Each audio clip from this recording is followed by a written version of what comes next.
All right, this meeting will call to order. Please rise for the Pledge of Allegiance. And Councilman Pimentel, will you lead us, please?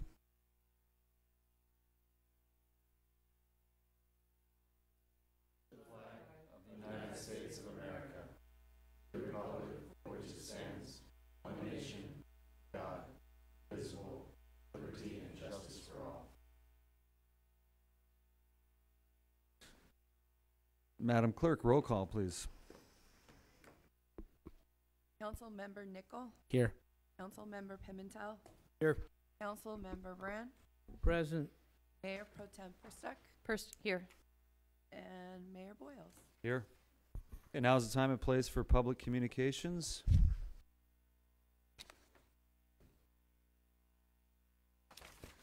Seeing none, we will move on to item 1 under special orders of business. Consideration and possible action regarding a budget study workshop resulting in City Council receiving and filing of staff's discussion, analysis, and recommendations in preparation for the fiscal year 2018-2019 budget for the general fund, in which encompass the majority of the city's revenues and expenditures. Staff will present on the following matters, and City Manager Greg Carpenter, who's going to present today. This is primarily going to be a presentation by Joe Lilio, our Finance Director and Acting HR Director, but there are departmental slides throughout the presentation, and Joe will provide an overview, and certainly if Council has any questions, we have department heads or their staff here that are able to respond to questions or take feedback. Joe, I think the next slide, here's our agenda and objectives for the day. We've covered public comment.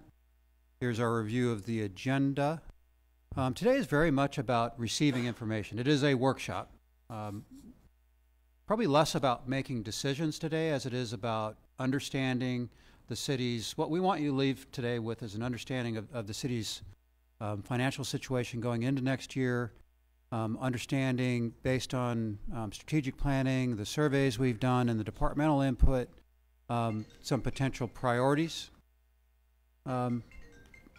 And potential uses of our financial resources for next year. And then to start thinking about prioritizing how we should use some of those dollars. Staff is going to come forward in August with a much more detailed recommendation of, we'll have more information about the budget. Budget always moves a bit between now and September and October as far as the revenues.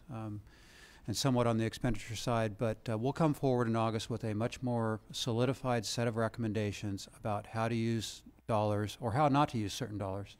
Should we increase our reserves? Should we be putting money into a pension trust? Should we be buying down some of our pension obligations? Those are all some of the things that we want you to start thinking about. But today is really about providing information, asking questions, perhaps getting into some decision making around some of the larger issues like how big should our reserve be next year. You're going to see in a moment that our financial picture for next year is fairly positive. Certainly positive in my 7 years as the city manager is as positive as it's been during that entire period of time, but you're also going to see that we have some issues coming up in the future. While we have money to use next year, I think it is important for staff and for the council to be strategic about how we use those dollars. So those are my comments. And then finally, I'd like to thank Joe, his staff, the department heads, their admin staff. A lot of work has gone into this effort to date, and there's a lot more work to do. We're in mid-July. Our objective is to have council adopt a budget in mid to late September that goes into effect October 1st. Great, Joe? thank you. All right, so Joe, thanks for all your work on this.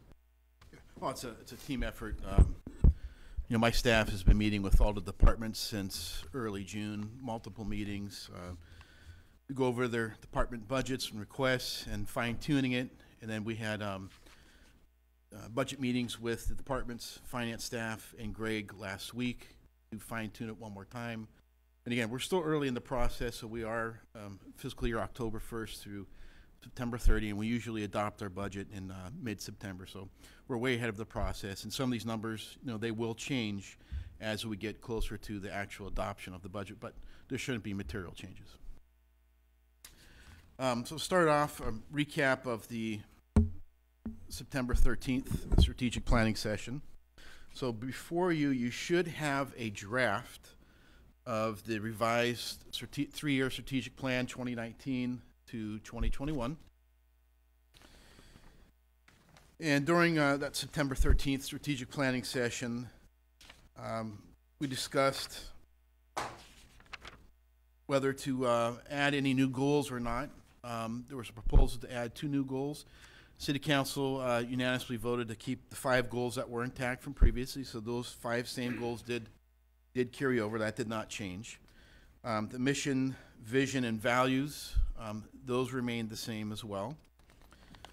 So what really changed is the priorities as identified by City Council.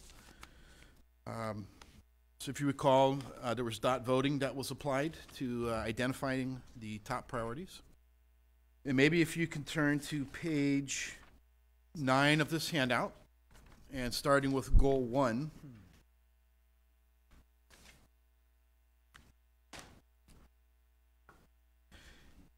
So on goal 1, you'll see there's tier 1 priorities, tier 2 priorities, and then other activities. And I just want to define that. So this was defined during the September 13th strategic planning session. So tier 1 priorities are council's top priorities. So this is a priority that received at least a majority vote of City Council. Tier 2 priorities are projects to be pursued as resources permit. So this would have been either staff or less than a majority of City Council identified. And then future opportunities. These are either not supported by a majority of City Council or a capacity is lacking to successfully pursue the priority. So that's how the priorities are identified. So if we can start with goal 1, and I'll just identify what the new priorities were compared to last year's. So the tier 1 priorities, those are 2 new priorities in goal 1. Develop an effective strategy for improving communications with the public, and clarify roles and expectations of the council, committee, boards, subcommittees, and task force. So that was identified as a top tier 1 priority by City Council. And I'll just touch on the top tier 1 priorities unless anybody in the council does have questions on the other priorities. Yes, Mayor. I would just like to make the argument that we move number 3, strengthen relationships between council executives and staff, to a tier 1. I don't know that it's going to require that much in terms of resources. I think it's more of a dedicated effort and focus on our part, on the city management and staff's part, to start to do that. So I would like to see that move up. I would not like to wait to see if we have resources available to make that happen. I concur with that.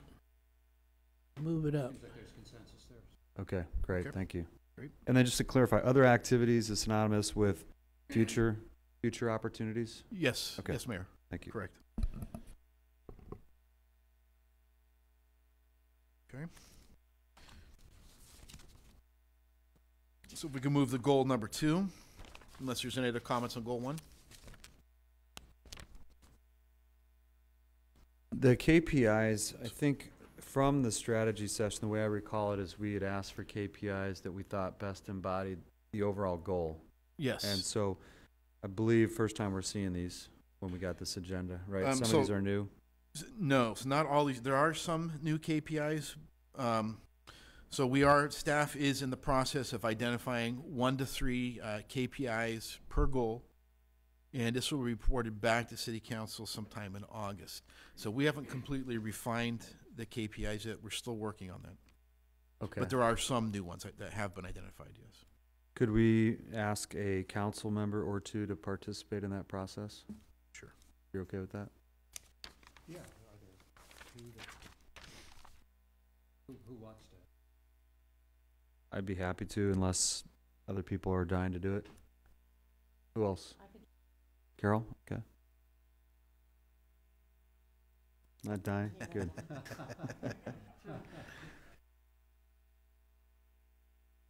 So these are kind of fluid, these KPIs, and at the bottom, Joe. That is correct, Okay, Mayor. thank yes. you.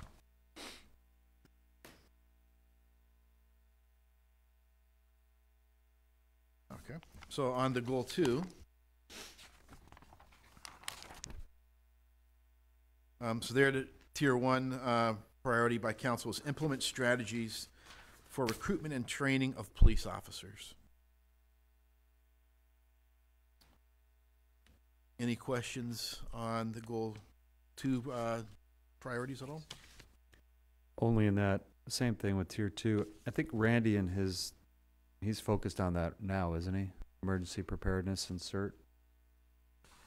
He is. That is in progress, yes. I guess I just struggle with as resources permit. We're not taking funds away from his budget, are we? For that? For the current year, no.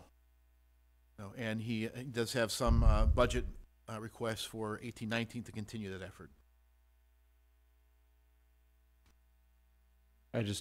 Again, I don't want to wait for resources to be available. I don't know how the rest of the council feels, but this seems like it's a significant priority. It took years to get someone on board.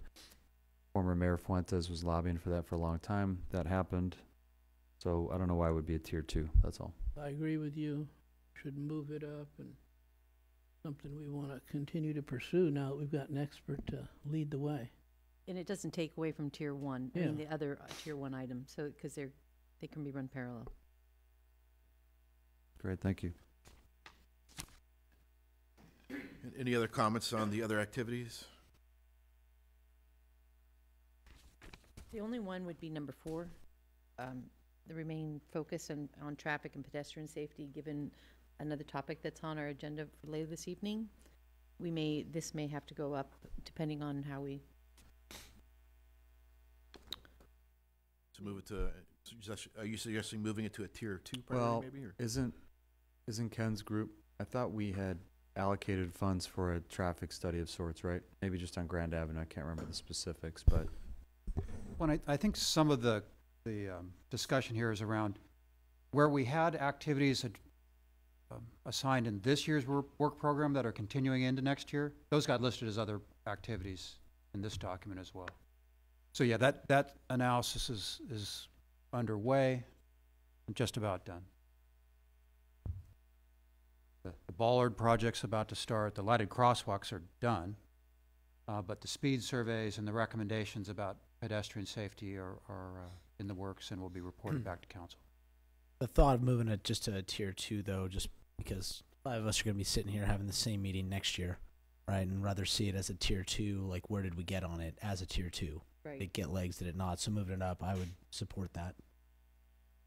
I struggle with the language a little bit. I know they're just words, but remain focused on traffic and pedestrian safety could be a little bit more, less passive, like, and goal oriented. Thank you. In that, what are we looking to achieve with that? I think we're looking to accommodate more multimodal transportation in a safe manner, but I don't know. Yes, so the language last year, Mayor, said enhance pedestrian and bike safety in certain areas. It was modified to read remain focused on traffic and pedestrian safety. well, very passive. Yeah, well, I don't know that we've done it yet. I know Ken's working on it. It takes time, but I don't think that we've made significant changes yet to accommodate multimodal, not just bikes, but scooters, whatever. So I would like It to, read something along the lines of identify areas where we can improve, Right. because then staff can identify those areas, come back to us and say, we've identified these 3 areas. This is what we would need to do to improve it. Where do you stand on that? I think that would be more helpful. I had a wonderful 20-minute conversation with somebody today about speed bumps and cars speeding by 99-cent store. So this kind of hits that nail right on the head. Okay, so what we can do is the executive team can wordsmith this with the input that I heard here at the dais, and we'll come back with the revisions. okay. And then another item in those activities, can I be reminded about the fire accreditation process? What's involved in that? How much does it cost? Why do we want to do it? I forget about that. If you could, we're going to get into that in the budget presentation. You could hold that question, and the chief is going to cover that. Well, it might make a difference whether or not I advocate for it to be elevated or moved up. I don't know if it has an impact on our insurance or what we get out of doing it. All right, we'll have him address it now. I kind of remember Chief Smith talking about this a long time ago. There's a great name to remember. Yes. Yes, sir. Accreditation for the fire department is becoming very prevalent in the fire service. We used to track what was called the ISO, Insurance Services Organization, and they would come out and about every 5 to 7 years, they would do a survey of your apparatus, your staffing levels, and they would give you a score between 1 and 10. And those scores would have some impact on business insurance rates. And although ISO is still a viable organization, they still do similar assessments. Accreditation is becoming much more favorable in the fire service. And beyond looking at the number of personnel necessarily and the equipment that you carry, accreditation is, one, it's a 3 to 5 year process of a very in-depth evaluation of your operations. From deployment studies, determining if you have the right number of personnel given the risk of the community, to the types of apparatus that you respond with, to your auto aid and mutual aid agreements, if they're proficient and solid in place. But beyond that, you also look at the nuts to soup operations of your organization, from the prevention and community risk reduction component of it, to public education, to the policies and procedures that we employ. And it really it mandates a department to identify weaknesses, areas for improvement, and to respond to those. And it's a very comprehensive study. It really answers the question of why. Why do we have a fire department, and what's the value of that fire department? And The elective process, a department doesn't have to participate in that? That's correct.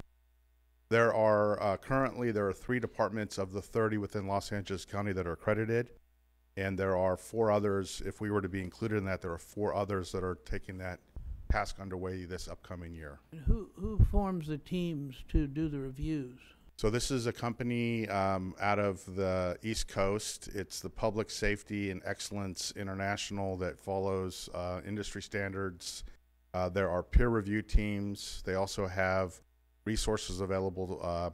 Most of the work, though, is done, quite frankly, is done with your own forces. So we've identified folks within our department from various ranks, a cross-section of members in the department, levels of experience that vary, that would be doing a lot of the work. We're also asking for, moving forward, if this is approved, we would be bringing in consultants that would help with some of the more in-depth studies. And by way of example, Torrance Fire Department is completing their study.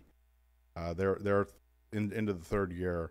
They opted not to bring in consultants, and they hired a few staff members to do the work. And quite frankly, in talking with those members from Torrance, they probably wish they had gone through and brought in consultants to do the work. It was a little bit more than they thought they would be able to handle. Plus, it adds perspective when somebody comes in from outside the city. I mean, they do this all the time in education. Some of it's elective and some of it's mandatory, centered around federal sources of funds, et cetera. What do you think this will cost to run it all the way through? So we're anticipating year 1, which is the most expensive year. The liftoff costs will be about $106,000. That includes some one-time agency registration fees. It includes some training that it's highly recommended that our team, the core members, go to some training that's offered. And then the bulk of that would be the consultants that would be brought in. And there are 2 distinct studies that would be performed by the consultants. We anticipate those studies would run approximately $90,000. So that's going to come up a little bit later today when you present. And do the firefighters have a position on this? Do they want to do this, or they don't want to do it? Yeah, they've been in full support of this. Okay. They recognize the value in doing this, and we've been in lockstep in communication. They've identified folks from the labor group that would be participating in this study.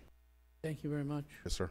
Chief, so 106 for the first year, roughly, plus 90? No, sir. That's That total. inclusive. Okay, and then what about years 2 and 3, roughly? So those numbers would drop. We're anticipating less than $20,000. Each year. Each year, okay.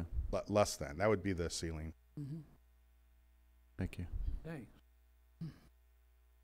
Thank you, Chief. Thank Any you. questions for Chief Donovan? No? Nope. Thank you.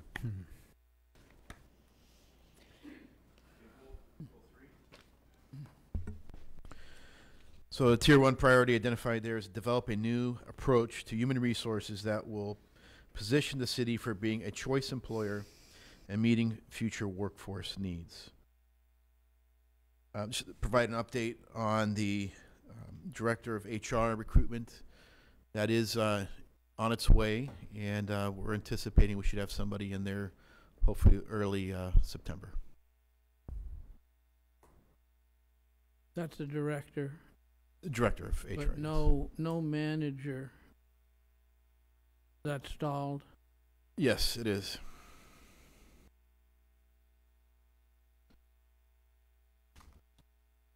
Okay, if I see no other questions. I have one. So to Greg's point earlier, I'm assuming item 6 is just a carryover. It's not that we're not doing it. It's just that it's already underway.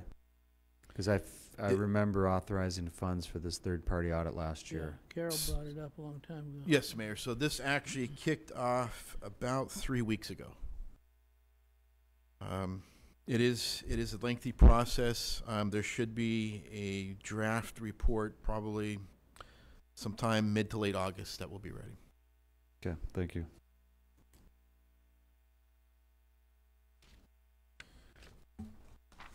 Okay, if we can move to goal 4.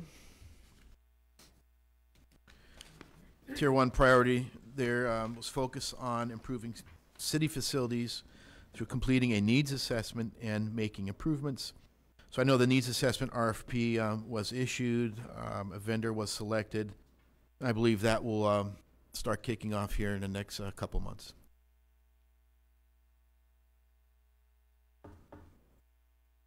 Any further questions or comments on goal 4, the tier 2 weather activity? I struggle with 2 a little bit. It seems kind of like a gimme. Like, it's going to happen regardless, isn't it? As a function of staff roles and responsibilities. Yeah, I was just at the Independent Cities Conference over the last few days, and I was talking to Scott Houston, our area's rep there, and the comment period is closed. There were a lot of comments, and he said it would take staff like 6 months just to address those. So it's going to be a slow-moving process. Some councils have taken a position for it, some others against it, and so it's not going to be in the 18-19 year that this gets resolved. And we're going to go along and check out how it's going, you know, like you say, Mayor, as time goes on, it's going to be still years up in front. I mean, I would make make the statement that I think number 6 should be moved up to a tier 2 priority, because if we're going to focus on improving city facilities through completing that needs assessment, then right with that should be developing and delivering that multi-year plan. Yeah. I'd agree. be satisfied to trade 2 and 6. Right. Yeah, I Number mean, 2 and honestly, 6, you I know. think that needs assessment's going to come back, and it's probably going to be larger than the school bond. That'll be And difficult. so it's having a multi-year plan on how we're going to handle that that needs assessment, I think, is going to be key. I agree. I agree. Councilman Pimentel? I agree. Yeah, I would tend to. I almost would pair that with item 3 as well. I think is that Measure M funding and its timelines and tripwires become apparent. Having a plan to be able to attack those may go hand in hand with item 6. But yeah, I certainly would agree with 6 should be moved up to tier 2. Okay, we'll make that change.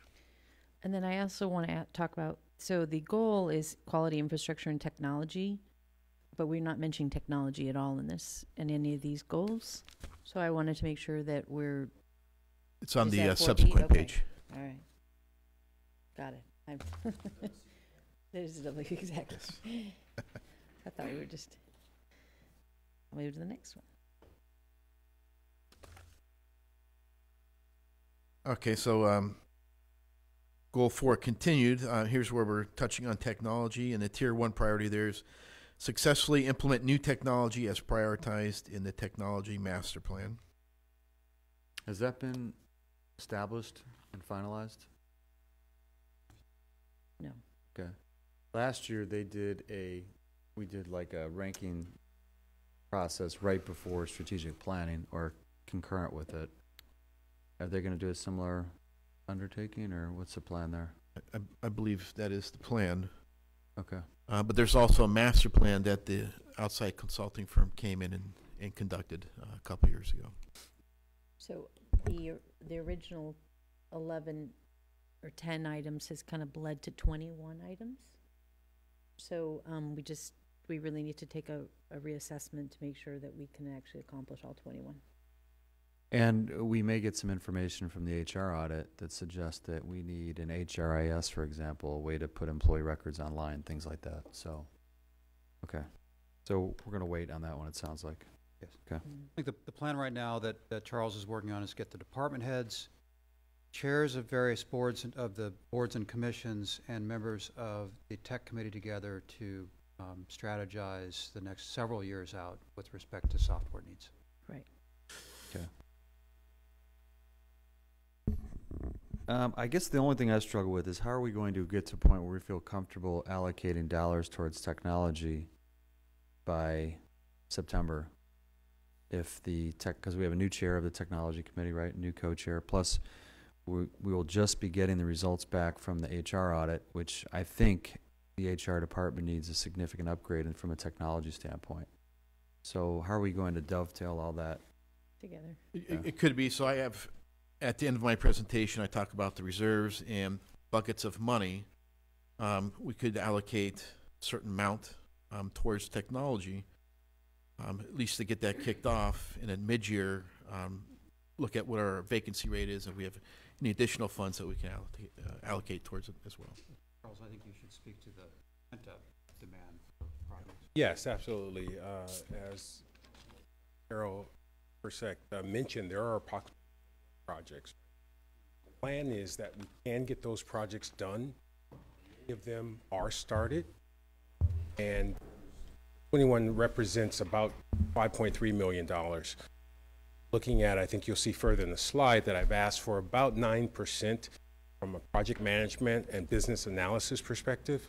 In terms of new chair for the committee, both Chad and I have had a number of different discussions, and we're planning a series of sessions, some in the first couple of weeks of August, where we plan to have a number of council members there, minimum of 2, as well as many members from CCB, committees, commissions, and boards. And we will look at solidifying kind of a strategic plan with respect to the projects that we have on board, and then projects that may rise or elevate to the next level throughout the year. So it's going to be dynamic with respect to group of projects that we're absolutely going to execute, but as we go through the year, other things actually come up. Great. 21 is the solidified list at this point. Okay. Any questions for Charles while he's up here? No. All right. Thank you, Charles. Thank you, Charles. If we can move to goal 5. So we have a goal 5A and a 5B. 5A is Alsagunna promotes economic growth and vitality for businesses and the community. There were no tier 1 priorities identified there. We do have tier 2 and other activities.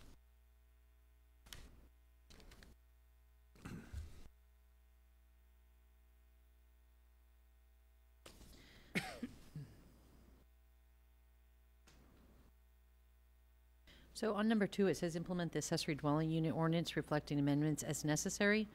So I thought we had already done the accessory dwelling, and we are coming back in 6 months to do a review. That Am could I be it. mistaken? There's some pending legislation in Sacramento that may cause us to revisit that issue and make further changes to our ordinance. But you're right about the first part. We did adopt an ordinance. It is in place. We have reported back to council after 6 months, and I think we agreed to report back after a year. So we'll be reporting back, and we may, the city attorney's office and planning are monitoring the legislative changes, but if they go through, we will be coming back and amending the code once again. So, Joe, to get a tier 1, did you need to have 3 dots? Yes, Is Dr. that Brent. the way that was? Correct. I think some of us might not have put dots on this monitoring the impacts against LAX, because that's what we kind of do all the time.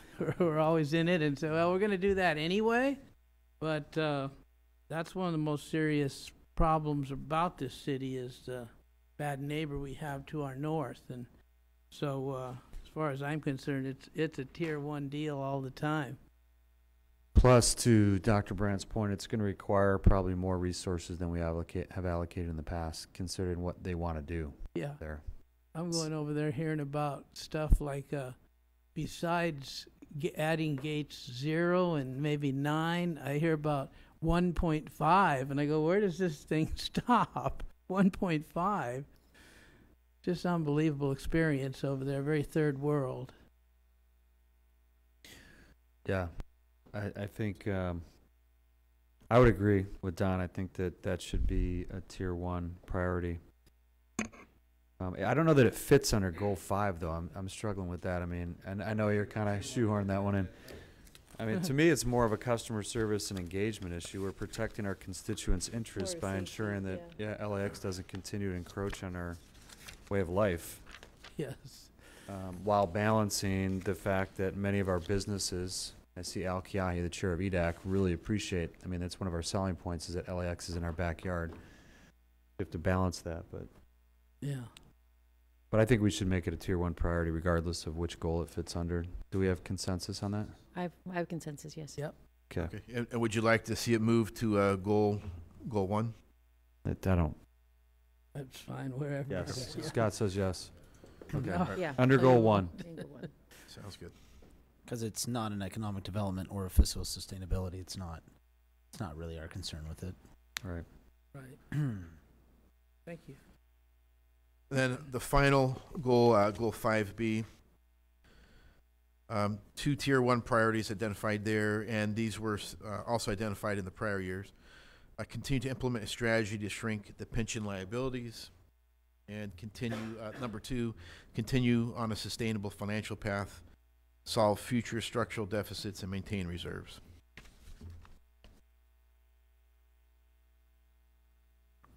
I have a question. My question is, some of these, the way they're listed in priorities, I know that comes from our dot voting, but I know when you triage anything, if you're looking at a workload, you're thinking, oh, okay, I can knock that out quickly, I can move on that, I could check some of these things off the list pretty quickly, whereas if I work on the one that's going to take the most time and effort first, nothing else is going to get done. Has staff looked this over and kind of gauge those or put those in an order that would accurately depict what can be done? Because I'm looking at something like number 6, create a development fee for the arts to help with economic development. That's something that I don't know how much work would go into actually drafting, some sort of ordinance or resolution to then put before the planning commission and then send to us. And that may be something that could get done pretty quickly, but yet it's all the way at number 6. I don't know. I think that is somewhat complicated. This is not that simple. Depending how you want to structure it. I guess it could be simple if you structure it a certain way. But tier 2 priorities, they are identified as projects to be pursued as resources permit. So staff definitely has reviewed all this, and based on the tier 2 position, I feel it's doable. Right. And I'm sorry, go ahead, Mayor. I was going to say, one of the things we've been talking about, I don't think publicly on the dais, but certainly we've had conversations with Greg and EDAC about a compelling differentiating argument for El Segundo. Most PhDs per square mile, most invested capital, whatever it is, most important 5 square miles of all of Southern California. Here's why. I think we need that. Right now, our marketing firm is doing a fairly good job they have done a good job of differentiating both PSM and Phelps now. But I think we need to understand where we fit within the Southern Cal economic footprint and what our role is and how important we are, and be able to clearly communicate that rather than making things up on the fly. And El Segundo is such a unique place in terms of 5 square miles, 3 of it not Chevron. You know, more aerospace, more PhDs, more invested capital. There's a lot going on here, Fortune 500 companies, and I don't think we're telling that story very, very well in terms of how we differentiate. How do we tell that story to Ben Allen and others when we're trying to lobby for property tax and other things? How do we get other people on board with that? Santa Monica's got their Silicon Beach. We've been very clear to avoid that because we're not Silicon Beach. But how do we differentiate ourselves? So I bring that up to suggest that I would like to see us allocate some money, and I don't know if EDAC's already working on that, because I've talked to Barbara Voss and others about it, but I'd like to see some resources, personally, I don't know how the rest of the council feels, in determining what those differentiating points are, how we can stand out from the rest of Southern California in attracting and retaining employers. Yeah, it's very important. Is everyone on board with that, Mhm. Chris? Okay. Well, didn't we have a discussion? We were given that it was like Culver City had done an economic development thing Right. that like City of Los Angeles or County of Los Angeles put together for them. Where was that? What meeting was that? Well, there Too was, many meetings. you're not talking about the Otis study, right? That's It wasn't the Otis study. I still have it on my desk. Culver Okay. City's done its own, and But it was they've shown it to us at ESMOA, and would like to. Right. The plan at the Arts and Cultural Committee is to do such a study for the city of El Segundo, and then to have that demonstrated evidence of the impact of the arts on the economy, and then that lead into the percent for arts on commercial development. That's kind of the track that's on, and we're trying to follow each step there, so it's grounded in a report. It's kind of surprising when you see the report, and I'm sure ours won't be as dramatic as Culver City, but it'll be an impact. And then that'll take care of itself. As MOA's already had an intern do all the research on the percent for arts across LA County and the cities that have it, like Manhattan Beach, et cetera. And so I think it's on track. But what you're saying is we need to get our bullet points together of what message we're going to send out there. And I think Phelps has helped us with that quite a bit, and I think as MOA has, and the Arts and Cultural Committee, and Barbara Voss's work is all coming together so that we have that, and we're all on the same page. Yeah, I think the messaging is good. It's more about stats that support the messaging. So how important are we to Biomed now that Kite Pharma and Dr. Patrick Soon-Shiong are here? How many government contracts originate by way of Aerospace Corp? What impact does LA Air Force Base have in our backyard? Because that's going to come up again in the future with government and base closures. Chris and I have talked about that. What impact are we having just by the amount of pure technology plays that are starting here? How many Fortune 500 companies are? I mean, there's some PhDs alone. I mean, Aerospace Corp has 1,200 PhDs. Dr. Austin said we thought it was 1,200 in all of El Segundo. She's like, no, we have 1,200 in our building. So we need to get those stats so that when we start talking about really this is the place to be as an employer and to start your destination, we can back it up with some facts. So I think that there's some work involved in doing that. And this also ties to the communication piece because it's a repository of that where that information stays or sits so that we can access it and it's accessible and we're using the same messaging. Yeah. So Greg, what do you suggest? Sounds like we have consensus on this. Well, I think that it's generally covered in the strategic plan under that priority 8. You are attending an EDAC. Most of you, I think, are attending a joint EDAC council meeting tomorrow. You're going to get an update on the marketing plan. But more importantly, I think to today's discussion is, have you allocated appropriate resources to accomplish what it is that you're suggesting? And you're going to see a slide. It's part of this presentation about what's being suggested for citywide marketing and travel and tourism marketing, and a specific request relative to the travel and tourism marketing. The citywide marketing, thankfully, is being covered in this year's budget by the Chevron grant. Mm-hmm. And we can have Barbara come up at that point in the meeting and talk about specifically how Let's that's do going to that. be handled. Please. Okay, so that concludes going over the revised strategic plan.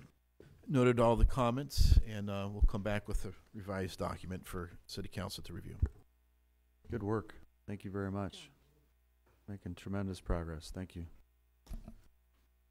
So the next topic is the commission, committees, and boards survey.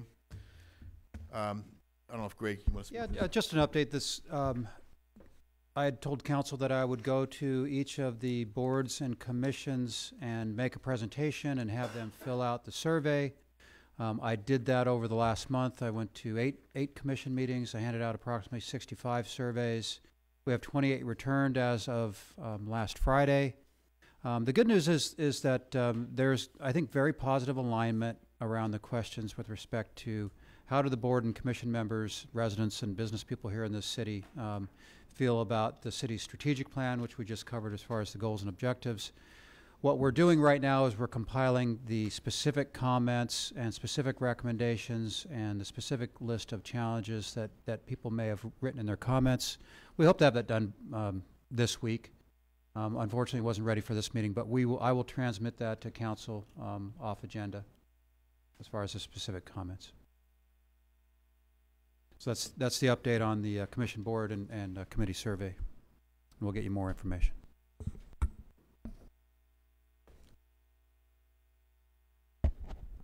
Okay, we do have the Treasury Department here. City Treasurer Krista Binder will be giving a brief economic overview.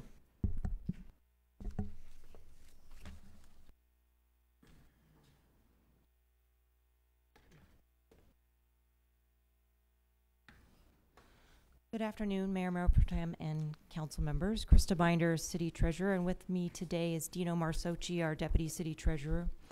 I thought we would give just a few comments about some economic indicators. I think you were interested in hearing about that during the budget process.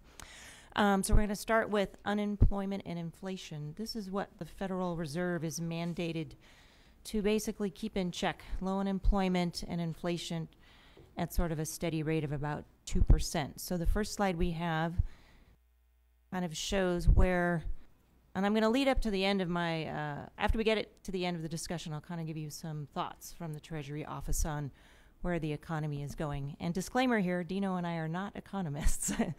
This is all information that we get through our various news sources. So as you can see, right now, average unemployment is about a little over 3.5%. And we talk about going out to 2 to 4 years. You can kind of see that sort of starts to tick up. And Dino can talk a little bit more about that. Thank you.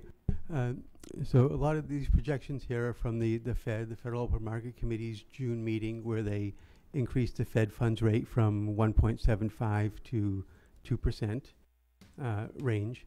And one of the issues they talked about with the lower unemployment is wage growth and recruitment and retention of employees. As you may have heard before, it's a lot of small employers and even larger employers having trouble recruiting and retaining employees. Average wage growth is running about 2.7 to 2.8% right now, so it's still pretty reasonable, but it's just a matter of, with this low unemployment, how long it could be before that starts to go up, and any inflationary pressures that could lead to if people have to raise prices. Do you want to add anything to that? Or? Okay. And then leading into inflation, what the Fed looks at is really, they look at the green line, the core inflation, which excludes energy and food because those are volatile. You may have heard, inflation is up 2.9% from last year for June, but a lot of that is because it was very low last year because gas was very low, fuel prices, and fuel prices have increased dramatically in the last year. So when you're looking at the year over year for the overall inflation, it's a little distorted. Really what they're looking at, the core inflation, which, their projections, even though it's a little bit higher right now, they're looking to be 2% going out long run into the future. If it stays about there, they may end up slowing the number of increases in the rate, the interest rate. But if inflation does start to go up, That's one of the tools they use to slow down the rate of inflation increase, is to raise interest rates. So this is kind of what I was talking about when I first started it. Kind of out 2 to 4 years, you kind of see the economy may or may not be kind of slowing down. So unemployment may be ticking up. The GDP may be going down. So these are just some kind of indications that the hot economy may be starting to cool off. As Dino said, if that's the case and inflation doesn't keep going up, the Fed may or may not continue to raise rates. Do you want to go into this one? So here's another example of what the market's predicting. So this may seem somewhat contrary to what we were just indicating on some of the other slides. So they're projecting a continual rise in rate hikes until 2020. But some of the indicators, like I said, show the economy may be going a little bit in the opposite direction. So that's just something we kind of keep an eye out when we go to look for, when we do our own investment program, which is short term. It's just some of the way things may be moving so that we can keep in check with what may happen so that we can leverage ourselves to mitigate any kind of downfalls. And then if I could just add, if you remember back a few years ago, they kept, for years predicting, oh, they're going to increase the Fed funds rate this year, or they're going to increase it 4 times this year. And then they'd cut back and it'd be 1 time or 2 times. So as you can see, these projections, interestingly enough, this one is pretty similar to what it was last quarter, but depending on certain other things like trade tariffs and the new tax plan, some other things could change. If inflation picks up, this could happen faster. If inflation and unemployment stay pretty steady, this could happen slower. So we'll just have to wait and see. Okay, and this is something Dino and I put together. It's a little busy, but it's something that we track a lot, which is the change in the Treasury yield curve. And I read an article this morning from the chair of the Federal Reserve in Minneapolis, which talks about the yield curve flattening. This is, from what he quotes, in the last 50 years, whenever the yield curve flattens and starts to get inverted, that shows a recession is coming. So the line on the bottom, if you go to 2013 down at the 1 month, it's almost at 0. Today we're at 2%. On the long end and the 10-year, it's maybe a little bit below 3%. So you can see how the yield curve is changing and flattening since about 2013. So for us Treasury professionals, we start to look at that and we start to go, what's happening? What does that mean in the longer term? Because as I said before, every single time that yield curve is inverted, we've had a recession. So we're starting to see that now. We don't see the longer end of the curve rising. We see the shorter end of the curve rising. So every time the Fed raises rates, it's on the short end of the curve. So this may be another indicator where you're going to see rate hikes slow down, especially if the economy starts to cool off. They don't want to keep raising rates because that will push the shorter end of the curve up, and that'll put pressure on investors. So not to have given any doom and gloom, but this just, once again, kind of reminds us all to be very fiscally responsible, not only on our side in the Treasury investment and on the budgeting side. We don't want to overextend ourselves on either way. So we will continue to monitor this and bring these back in our quarterly reports so that you can see how things are evolving in the economy. Do you have any questions? Those trends and decisions you're just talking about could reflect what's going on across the country, but at the same time, California could be moving in another and a more positive direction and not share in those same circumstances. So I think it's good to keep that in mind. And there's things that are new, right? So the tax cut is new. What is that going to do? Right. Our spending has gone up. Our deficit has increased. What is that going to do? The economy is growing like gangbusters. Are people saving more? That could be good. So what we're trying to say is we don't know, but we want to keep looking at all these things and keep monitoring. I think that's the most important thing. Chris, I'd read a while back that, it was probably at least 6 months ago, that personal credit card debt and auto loans were on the rise again as a percentage of income to the last pre-recession levels. Do you have any indication of that, or? No, not at this time. Okay, thank you. Well done. Any other questions? That's very interesting. Thank you.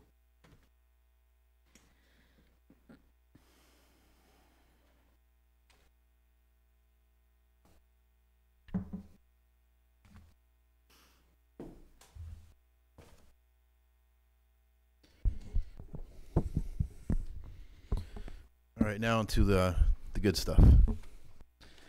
Overview of the preliminary 18-19 budget.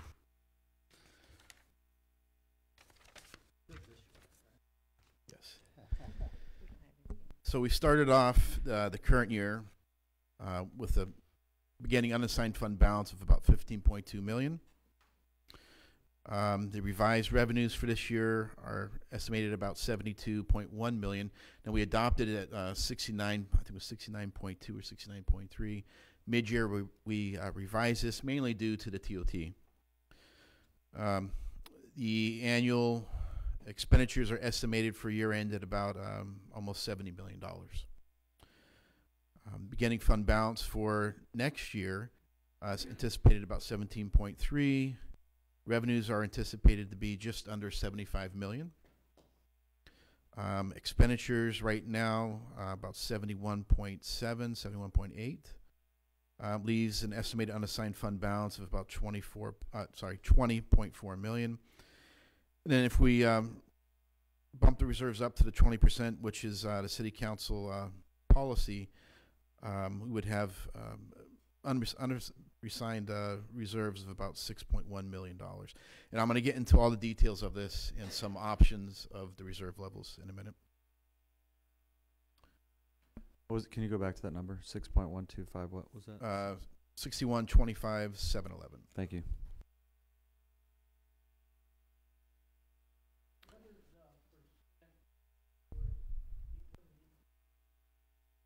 Approximately 700,000.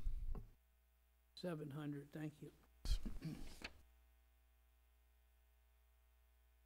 So the preliminary proposed revenues, I'm just going to touch on some key variances here. So on your left is the year-end estimate for the current year. On the right is the proposed for next year. Just some key takeaways here. Property tax is normally increasing by 2%. That's per Prop 13. It's regulated in how much it can increase per year. However, there's been a lot of property turnovers, ownership of properties, both commercial and residential in the city. And this is per our consultant. We're expecting about 11% increase next year. So those properties, when they turn over ownership, they're reassessed at the current market value. And So does this also include the new homes being built? Is that part of that? That's part of it as well. So we yes. shouldn't anticipate that number increasing. This, for the following year, it won't be such a high number increase, correct? This is an anomaly because we're adding so many new homes. New homes, and because of there was quite a bit of turnover in ownership. Joe, what percent of that is residential property tax, roughly? I do not have that answer for you, Mayor, but I can get you that. split that when you? Absolutely. Yeah, I'd like to see residential property tax, other, or commercial property tax broken out separately. So residential and commercial, is that how you want to see it?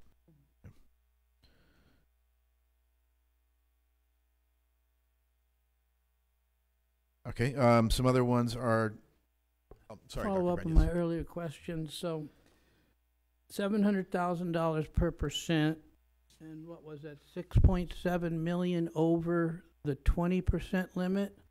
6.1. 6.1, so it's another 9% or so over. So instead of 20%, we have 29 If we don't spend any. if we didn't spend any of it. Oh, yes, correct. Plus, you have more money in a reserve for economic uncertainty, 2 million. 2 million. So that's 31. 2.5 more percent. Right, so you're about a third. About a third of the money is not being used to help the residents of the city. It's being hoarded in a reserve like we're a bank. Well, talk a about big it. portion of this is due to vacancies. Yeah, so it was, most of this money was programmed for the current year, but due to our large amount of vacancies and then the unanticipated higher revenues from the TOT. I've been Exceeded. around here off and on for 10 years, mostly on, and every year, money drops out of the budget magically that could have been, used to help the people in the city, and we walk away really proud that we've got these ballooned up reserves. And when we do hit the recession, I was here then, struggling with the council to get through it, we didn't go there very much. We went into reducing employees and finding a way to balance that way. So I'm not sure when we'd use these reserves. Not clear. Yeah, we can get into that discussion. So I do have some subsequent slides that we'll get We'll get into there. policy discussions by city council. Couple other, few other takeaways. Sales tax continues to be flat. So it's been at this same level for about the last 2-3 years. TOT continues to increase. We're seeing a $1 million increase over current year, and that's really due to 2 new hotels that are coming online within the next year. So the TOT now is our #1 revenue source. What have we gotten on TOT since Prop B passed? We estimated we'd get 3.2 million. What did we really get? There's been a lot of new hotels since 2016, 2015. And we weren't sure when they were going to come online. But now that Right. you look at it, we didn't get 3.2, we got more. How much? I believe the original budget was around, I want to say 7.1, 7.2, mid 7 millions. So for next year, we're anticipating 14.5, so almost doubling. Okay. That really has to do with, a lot of new hotel rooms. New hotels And came on more board. hotels are coming. Prices have increased somewhat. More hotels are coming. Higher occupancy rate. The yes. Rams are coming. Next one would be the Chevron TRA agreement. What looks like there's a decrease of $500,000. That's not actually accurate. So they have an agreement where they're paying X amount of dollars in total, and some of it is being spread out to the other categories: sales tax, utility user tax, and so on. So they're paying about $12 million total for the current year. Interesting. That's an increase, though, right? Wasn't it? Yes, isn't so it it steps? increases by CPI Yes, every year. okay. Correct. And then, Joe, I know we have talked about looking at our business licenses and revamping them. What you've budgeted, or you put for next year, the 12.1, that's Yes. is status quo. So if we do a revamp of the business license, we could see an uptick there. Yes, but that does require to go before the vote of the people. Yeah. Yeah, 2020. Right. Interest income, while it's a small dollar amount, the percentage increase 30%, I think is significant to note, and it has to do with the rising interest rate environment. And good decisions by our treasurer. Oh, absolutely. Yes. Absolutely. Charges for other services is up. That's in part due to the new city fees approved by the council in June. The other. So before I touch on the... Joe, can you go back, Back one page. please? Yes. He's talking about the other revenue, the charges for services. Oh, okay. 400. I don't know what the other is. Sorry, charge for services, can you clarify that? That's So charges for services, that could be recreation and park charges, plan check charges. There's Just fees, basically. right. Okay. That has mainly to do with the fee schedule. And why are we expecting that to go up? because we just increased. 12, 13, oh, yeah. Well, right. partly because there were some new Increase. fees approved, some fees increased, and some growth in some of the fees. Got it. There's some okay. new programs being added. Okay. Thank you. So budget assumptions for the expenditure side. You did see this slide on the June 13th strategic planning session. I just wanted to reiterate it. A couple of key things to point out is the expenditures are based on the current MOUs and all FTEs being fully budgeted at this time. Workers' comp premiums are increasing about by $300,000. We have minimum wage increasing every January 1st for the next several years until it reaches $15 an hour. CalPERS pension costs, they're increasing significantly every year. Next year is about $1.3 million. Department O&M budgets are status quo with the exception of CPI increases reflected per contractual requirement. No new dollars allocated towards technology or infrastructure projects, and this is pending council discussion, which we'll probably get into on the next budget study session in August. And then the solid waste contract is increasing by about $400,000. That is programmed in the numbers you're going to see in a minute. Do you have the workers' comp per department or broken out as an aggregate? Total worker comp premiums. Workers' comp is actually internal service department. So that actually gets allocated out by labor costs through all the different funds. What is our annual premium? So our annual insurance premium has actually increased. We are now paying about $860,000. So it went up like 40%? Correct. Yeah. Why?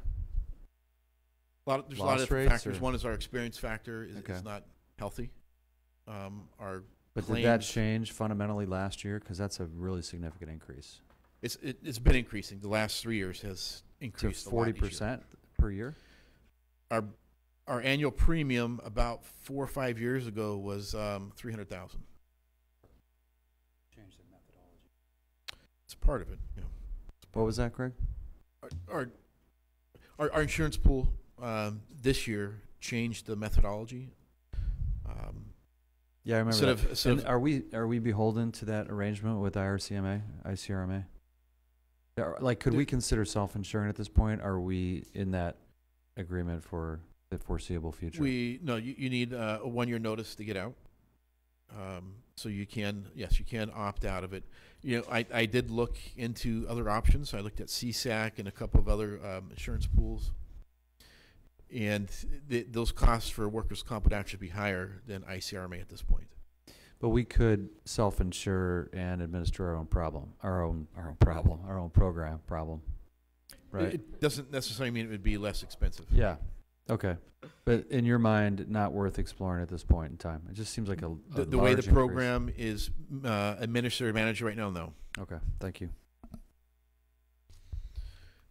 So the expenditures on the left side is the year-end estimate. I'm going to point out that's year-end estimate. It's not the adopted budget. On the right-hand side is the proposed 18-19 budget.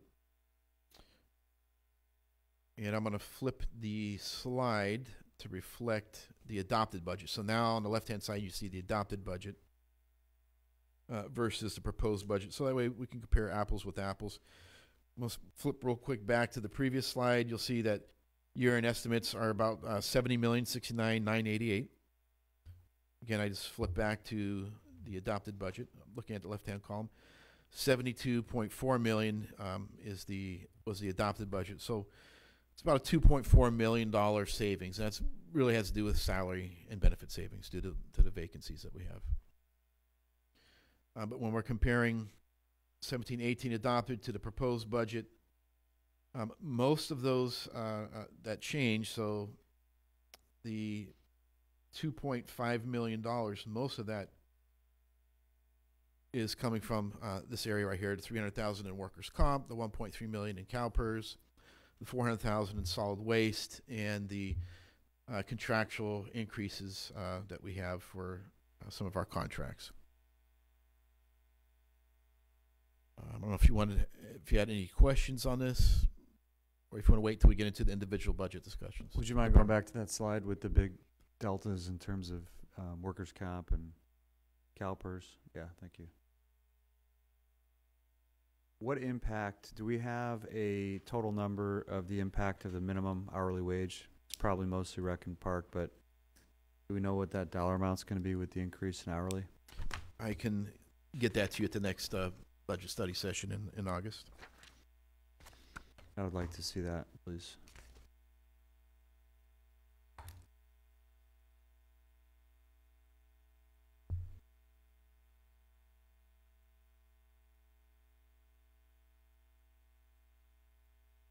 Okay, thanks.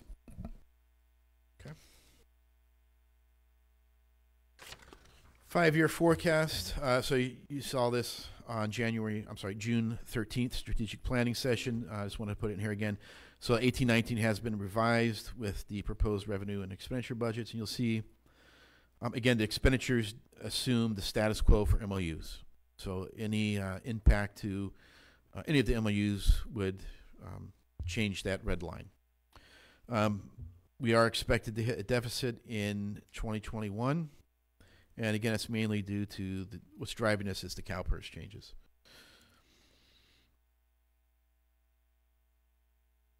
And here's an example. But as soon as the county acts, and I've got total faith in them, that'll kick in, trigger $9 million more in sales tax revenue for us, and then this slide won't mean anything. Right? That's right. All set up. That's what the people want to do, 86%. Yes. So this slide, when we get to the out years, Dr. Brown, you talked about reserves, and that would be one of the strategic discussions to have down the road is how do we close that deficit in the out years? And I would advocate for using the economic uncertainty reserve and our general fund reserves as a tool. I think we should talk about reserves with this budget, and I don't think there'll be a deficit in the future. Because we've got some things in place, like look at the difference that TOT has already done to impact. But Measure C will do that and more. Last time we did look at the budget, I remember asking for you to pull up historicals on what happened with the recession. And if I recall correctly, it was 20 to 25% off the top in revenue. Correct. I did have, I think it was last year's budget session, I had a slide showing a mock recession. I just and want what to that remind meant. the council that having experienced that firsthand as a business owner was incredibly painful. And anyone that was running a business where they had any kind of significant control or authority was challenged with some very difficult decisions, Don. And so while it might not be that extreme next time we have that, we're 10 years into an expansion now, at least 9. Yep. So I just, I want to be cautious from a fiduciary standpoint. Well, we went through the Great Recession right here, starting in 2008. I mean, we've already been through the worst thing we've seen since the Depression, and we still stand. We lost 20 to 25% of our revenue. So if you took that, even with that 9 million, you took that 72 or 75 in the future, and you lose a fifth of that, that's significant. 16, 17 million off the top line. Even with the 9 million in sales tax, you're still short 8 or 9. So I just want to make sure we consider the downside when we look at this. Absolutely. Our revenue budget in 2010 was $48 million.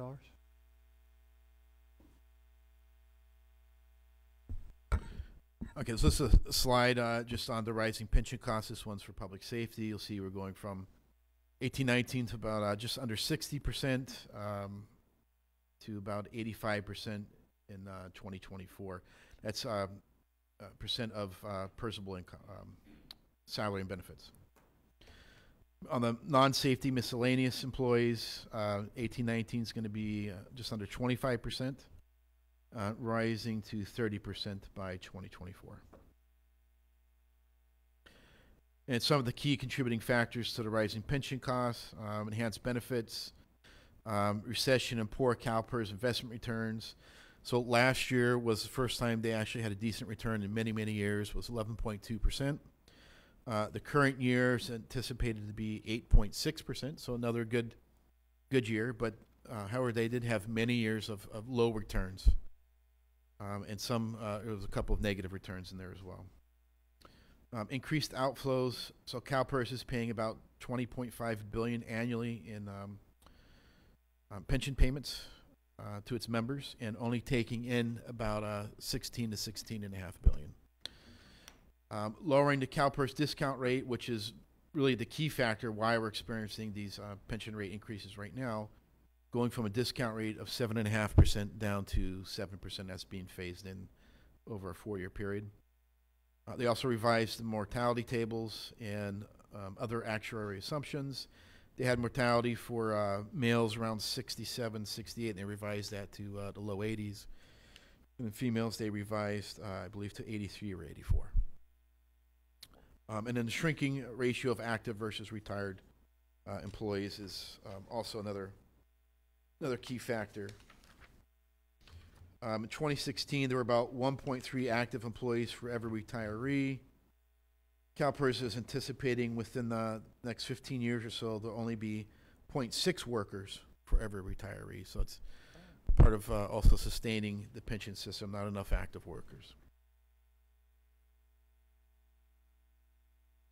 So we're going to get into the department discussions now.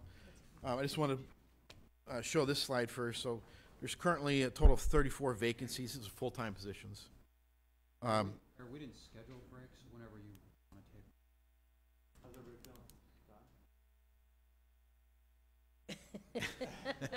All right, let's take a break on that note. We'll reconvene at 15:24. Quick break.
Reconvening.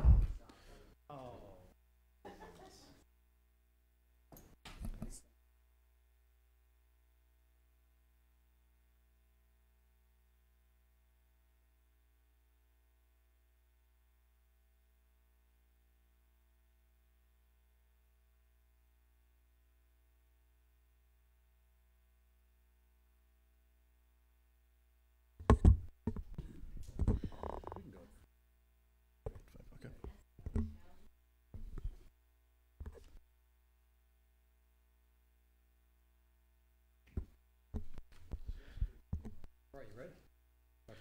Okay, so this is a slide on the vacant personnel positions. This is as of last week. So a total of 34 vacant positions, full-time positions. And you have the vacancy by department, police being the department with the largest amount of vacancies. And one thing I do want to point out, HR, the 2 vacancies, that represents 50% of that department. Fiscal impact of the 34 vacant positions, I have it over there on an annual basis, if they were all vacant for an annual, for a year, a quarterly basis, and a monthly basis. Some of this will spill into 18-19, so there will be some salary and benefit savings. Again, that has not been programmed into.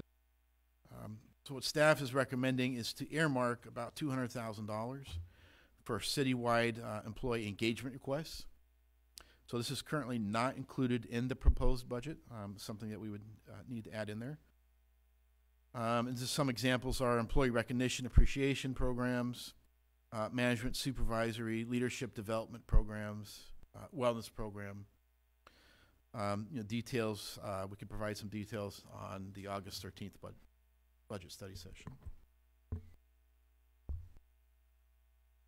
Any comments on that? Okay. Do you have programs in mind for the leadership career development, or to be determined? To be determined. So we've done the survey. I held 11 meetings with all the employees in the city to go over the survey results. The departments met with their teams and have compiled the citywide and departmental recommendations. Right now, we're sorting those. We're gonna prioritize them and then develop some implementation strategies for those areas that we can accomplish next year, and we'll come back with more detail. Thank you.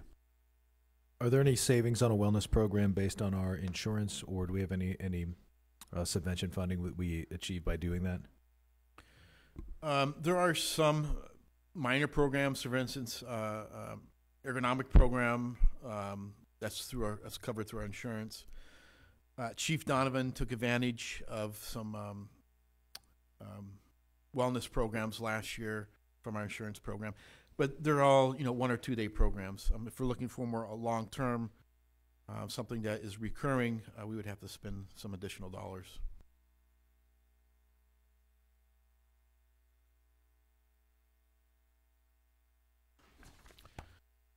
Okay. Each department does have slides. So each department that has either personnel requests or some significant operational requests created slides. What I'm going to ask city clerk is the first one up, if they don't mind speaking to their slide.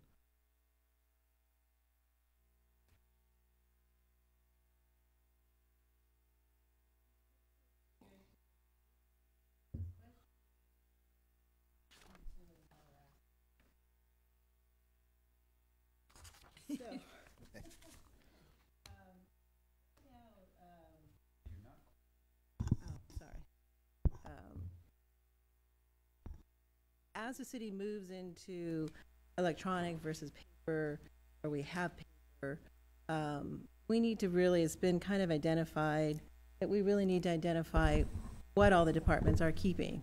What records are they keeping? Are they keeping what they're supposed to? Are they retaining it longer than they need to? When we do destruction, when we move to technology, do we want to set and establish as we're moving something over to technology? We want to go ahead and establish a retention schedule, an archiving schedule.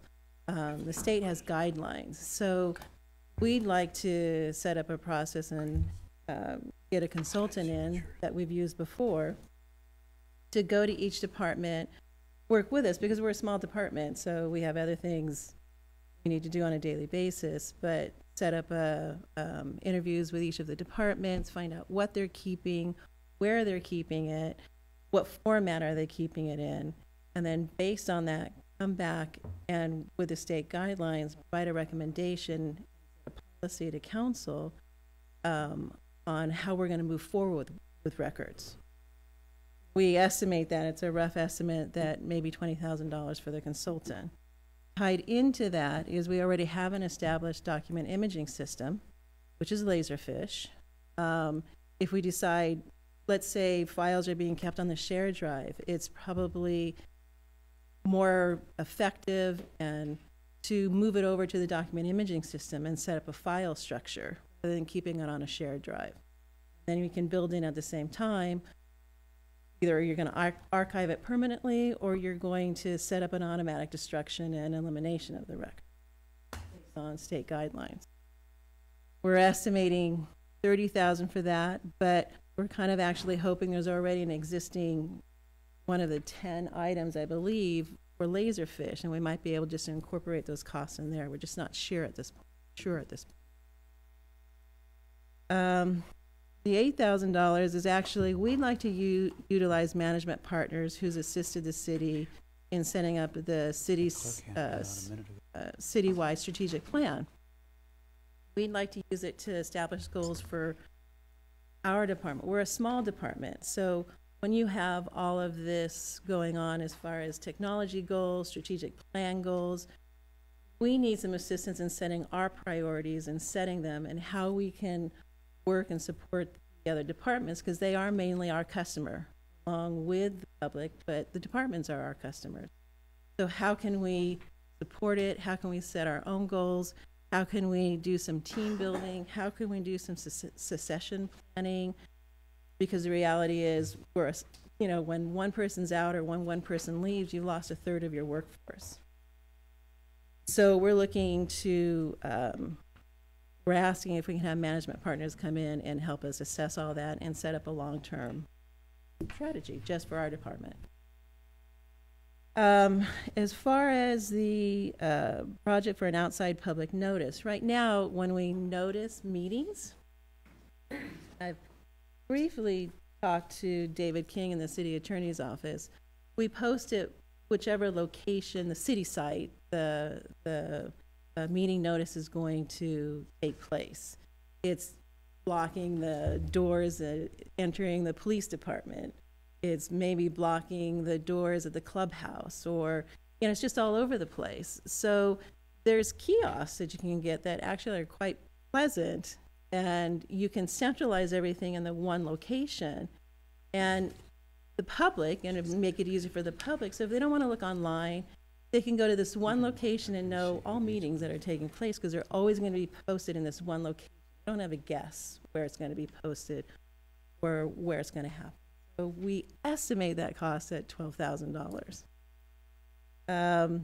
The second part is council in 16-17 or 15-16 allowed us one additional full-time employee, but our modular furniture was set up for 2 open area. We literally have that employee kind of crammed into a corner. So we're asking to restructure so it's evenly divided, all the workstations, and it makes for a much pleasanter environment. I mean, our employee Patricia is literally cramped in a corner by our copier. So that's basically the cost there. I just want to talk about the first two, the 20,000, 30,000. Yeah. So one of the things, we are in the process of doing the whole website redesign.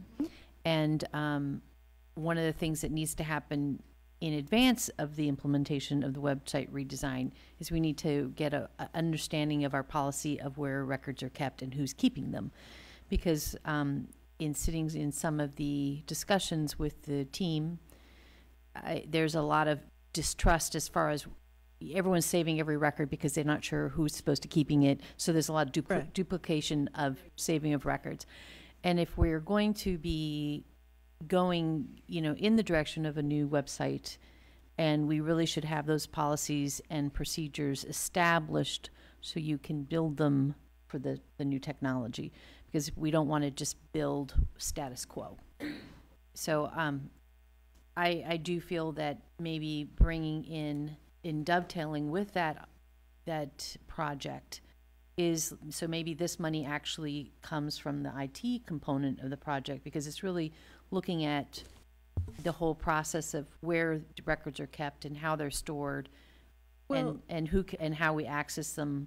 So, but I do agree with you that these two are very important and need to be done. So the only thing I'm going to say to that, I understand that with, let's say, the Laserfish portion of it, but the consultant for setting up the policy is legislative driven. So that would be perfect then.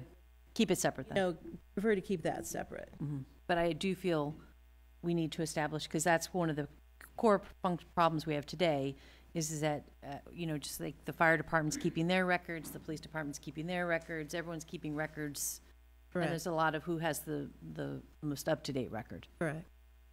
Right. To Carol's point about the Laserfish, wouldn't that be, I feel like I remember seeing Laserfish on the technology It is. committee's list. So, We're hoping that cost can actually be incorporated in the existing that's there now, but I have to meet with Charles separately. okay. Thank you.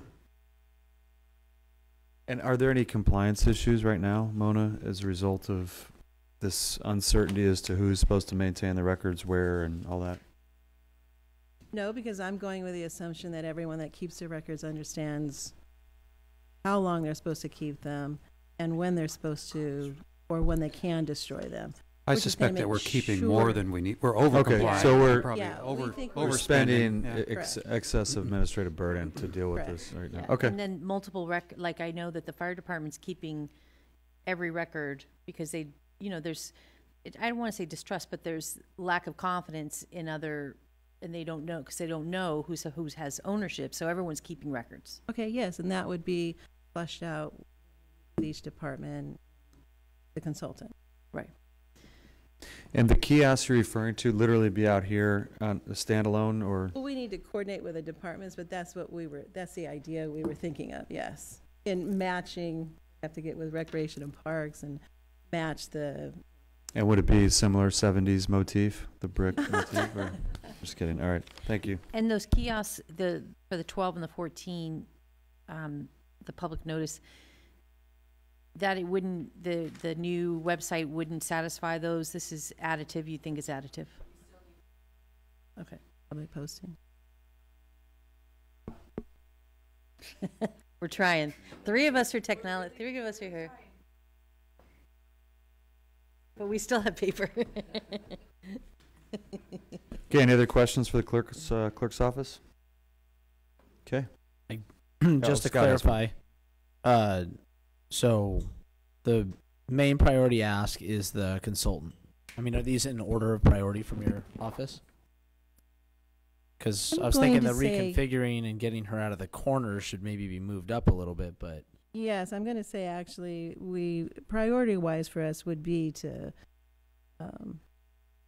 do the module furniture change first. I would say the consultant to establish at least what documents each department have, how they're storing them, what how much they're storing, how far does it go, how many years does it go back, would be the second priority.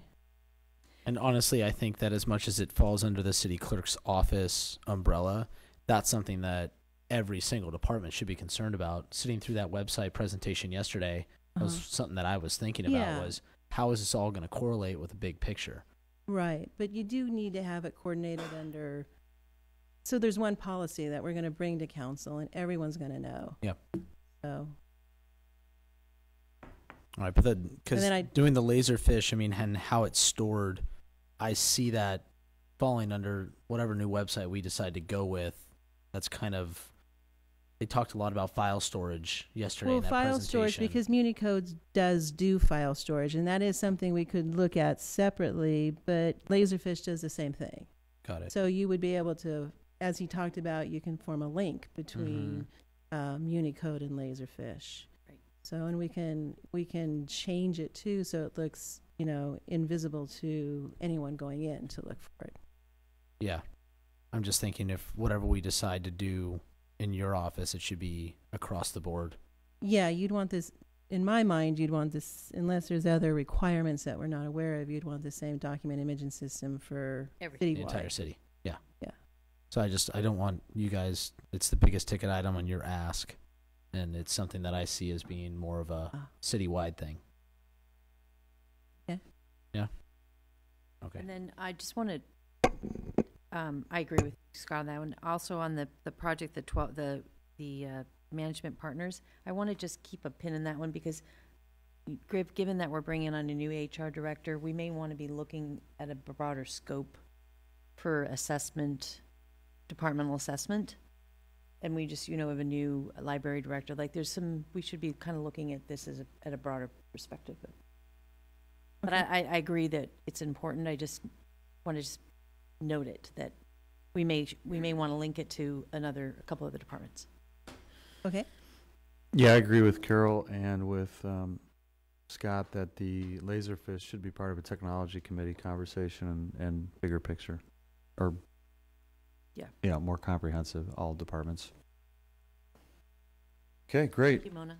Yeah, thank you. All right, 10 more departments to go. The city manager's office is next, and this really hitting on what was a common theme throughout some of our surveying process, but particularly in our strategic planning session, which is how are we dealing with citywide communication? How are we addressing new forms of communication, new expectations around communications, and developing something that will get the city in a much more proactive communications mode? And I think there was some general agreement that this role should be centralized, that there should be an individual assigned to citywide proactive communications, and that ideally it should be kept under the city manager's office and should be part of the executive management team. So I was directed to come back with a proposal. Here's an outline of that proposal, which is to develop a centralized city communications program.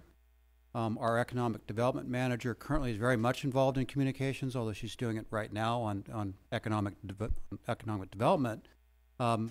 But with the idea being to centralize it under the city manager's office, the proposal is to upgrade the economic development manager, make her or her successor responsible for both economic development and citywide communications, to upgrade that position to a deputy city manager, a member of the executive team working under the city manager. I think it's important for them to be a member of the executive team so that they are coordinating with all of the other department heads and are aware of what's going on a citywide basis.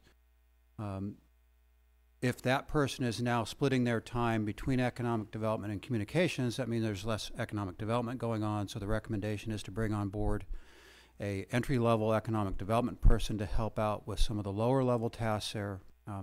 This is also consistent with the recommendation that you have in front of you from EDAC, which is that they feel that there's additional staffing necessary in economic development to take on some of their work program items. We do want a professional level communications person working on this program.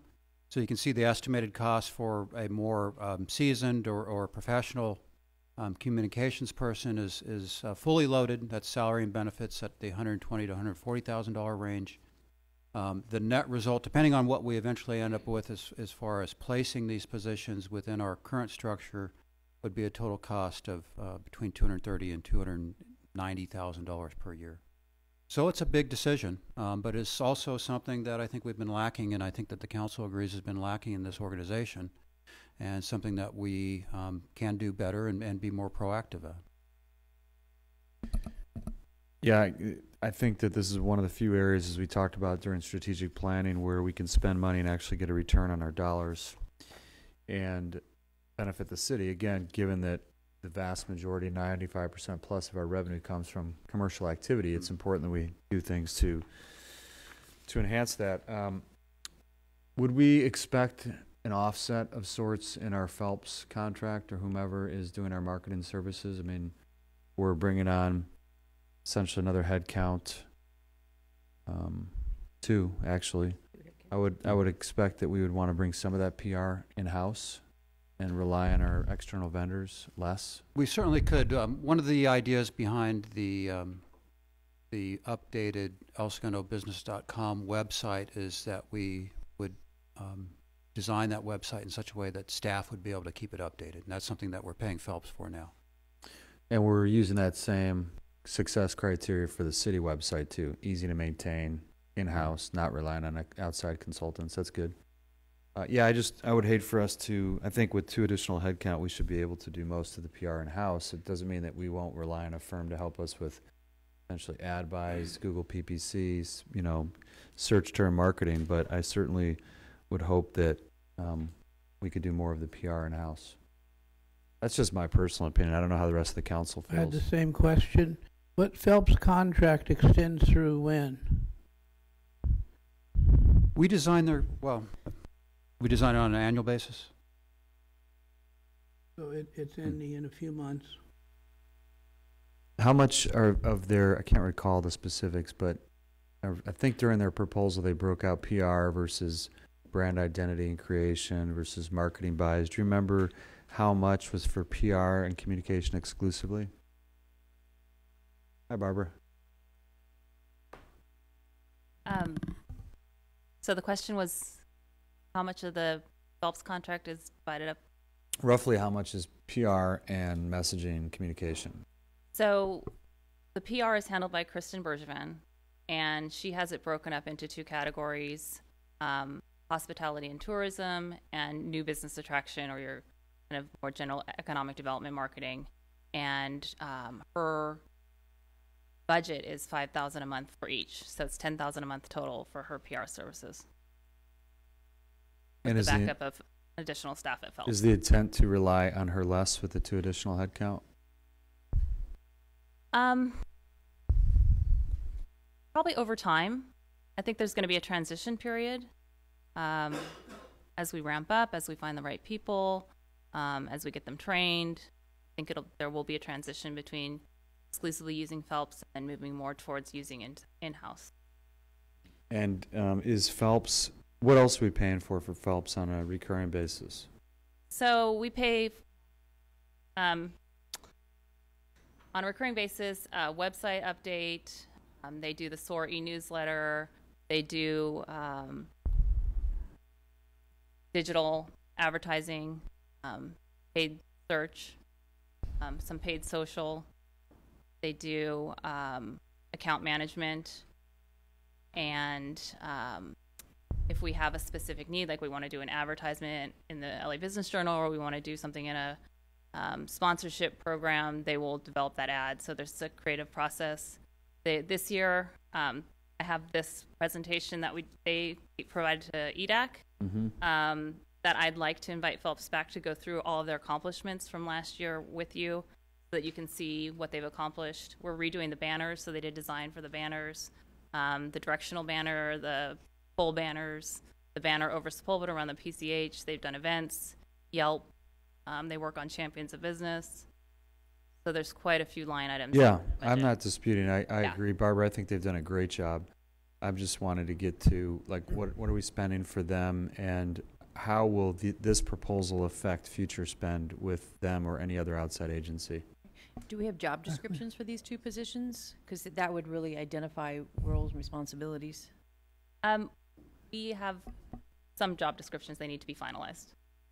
Because that would really determine, because, you know, like your social media presence, I mean, what you should be using your ad going forward, if you're up and running and you're productive, they could give you the guideline we could use the marketing firm to come up with a message, but then it would be up to these people to aptly implement those messages. So there is some very low-hanging fruit, and as Greg mentioned, we're designing the new website so that it is user-friendly on our end. elsegundobusiness.com, I don't have any access to the back end of it. We will have complete access to the CRM to make updates, to publish news stories that we're currently paying a consultant and have been with the prior consultant as well. They do the posts on LinkedIn and Facebook and kind of keep track of what we're posting. So we could take that in-house. The SOAR e-newsletter, the CRM that we're using for the website has a program that will allow you to send out that newsletter. So eventually we'd probably take the newsletter on and have Phelps more in a strategic, higher level, because they're a very advanced and sophisticated marketing firm. So I want to make sure that we're using them for the higher level. Well, you'd probably want to, I think you'd want to use them for the digital buys too in search term marketing, Yes. because that's changing all the time. Yes. And you need someone that's in their wheelhouse, because it's very difficult to stay abreast of. The search engine optimization has been something that I've been very helpful with. Now, the, with the new website coming on board, is this new plan, is this new team that's being developed, would they be the owner of the new website as well?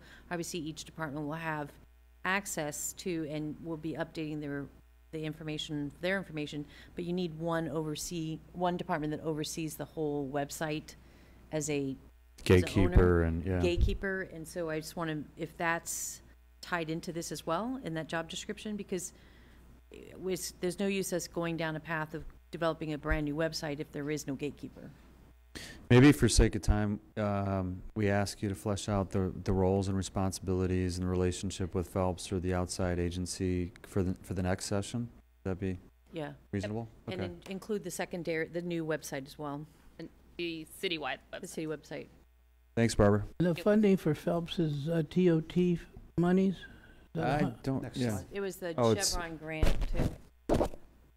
That's a good segue to our last slide under the city manager's office, which is we would like to continue the effort that was started 2 years ago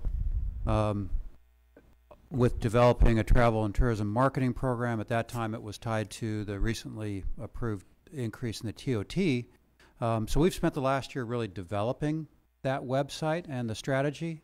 We need to finish that development, then we need to implement it. So one of the requests that we're making is that we continue that same level of funding at the $240,000 into next year so that we can implement that program. And then finally, under the city manager's department, as far as a significant change from in next year's budget, we are asking for money for an executive search for the filling the city manager's position. Don, I know you've done some outreach with search firms. Does that number, the 30 grand? I think it's approximately right, but I just say that based on what's happening in general throughout the state on those searches. Don't have any specific numbers yet. Okay, thank you. Yeah. So, and then do we have a commitment, as Chevron indicated, what they're going to support, if anything, going forward? Or? So I'm working with Phelps right now on the business attraction. We've divided up. Chevron grant funds are utilized for the economic development marketing, and hospitality and tourism was from general fund TOT. So we have funds in the account to cover the economic development marketing, continue the program on, and to implement the budget that they're proposing. The 240,000 you're talking No, about. that's so last year our budget was 565,000. 240 came from general fund, and the rest came from Chevron. So Phelps has submitted a proposal for 18-19 budget year. You have that? I don't have it finalized.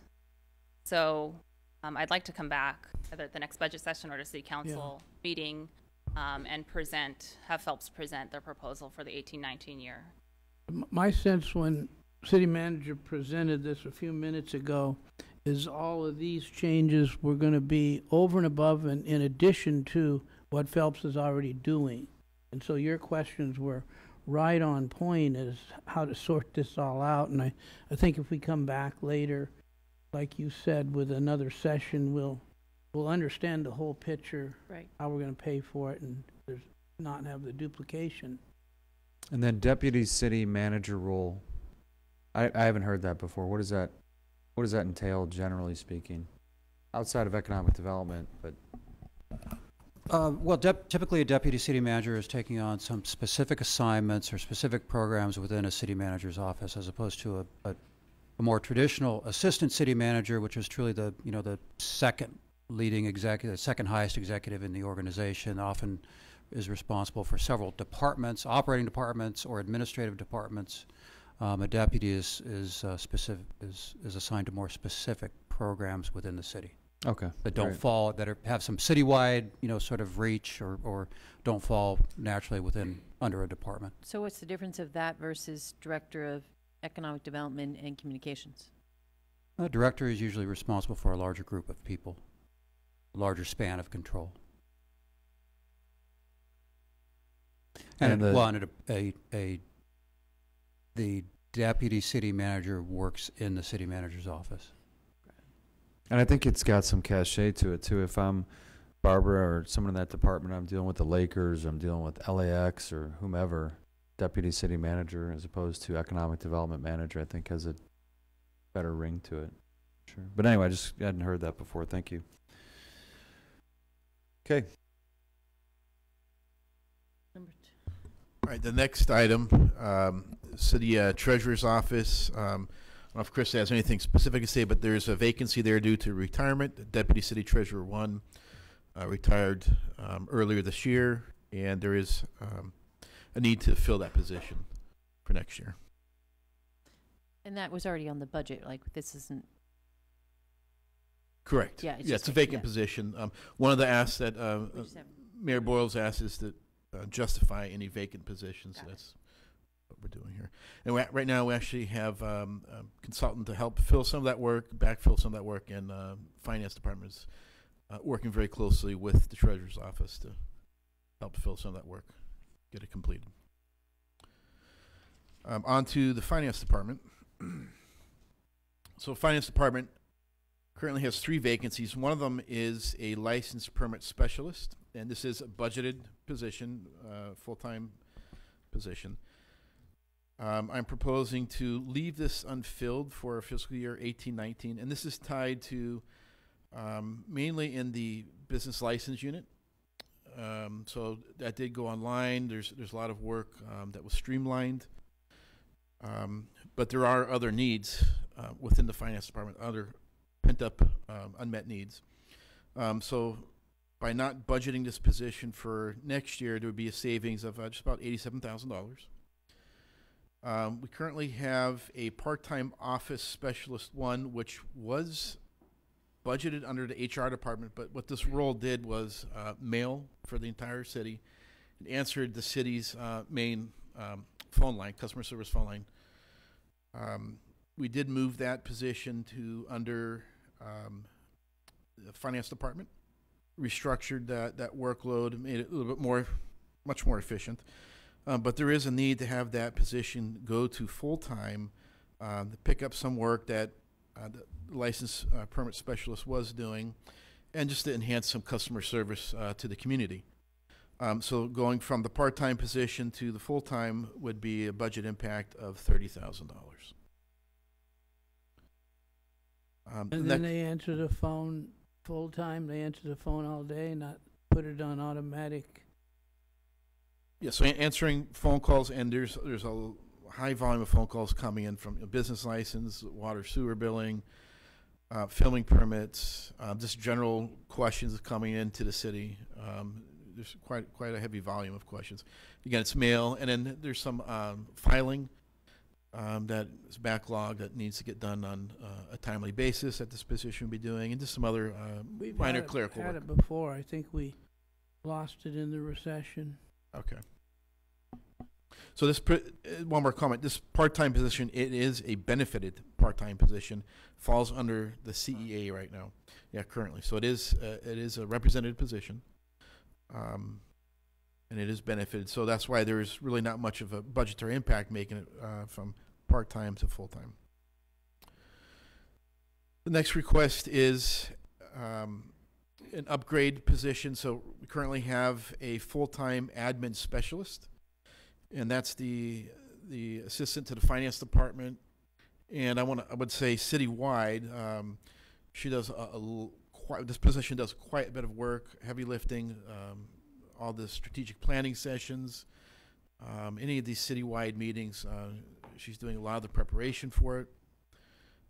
Really is, I would say, the scope of her work has dramatically increased over the course of the last year to year and a half.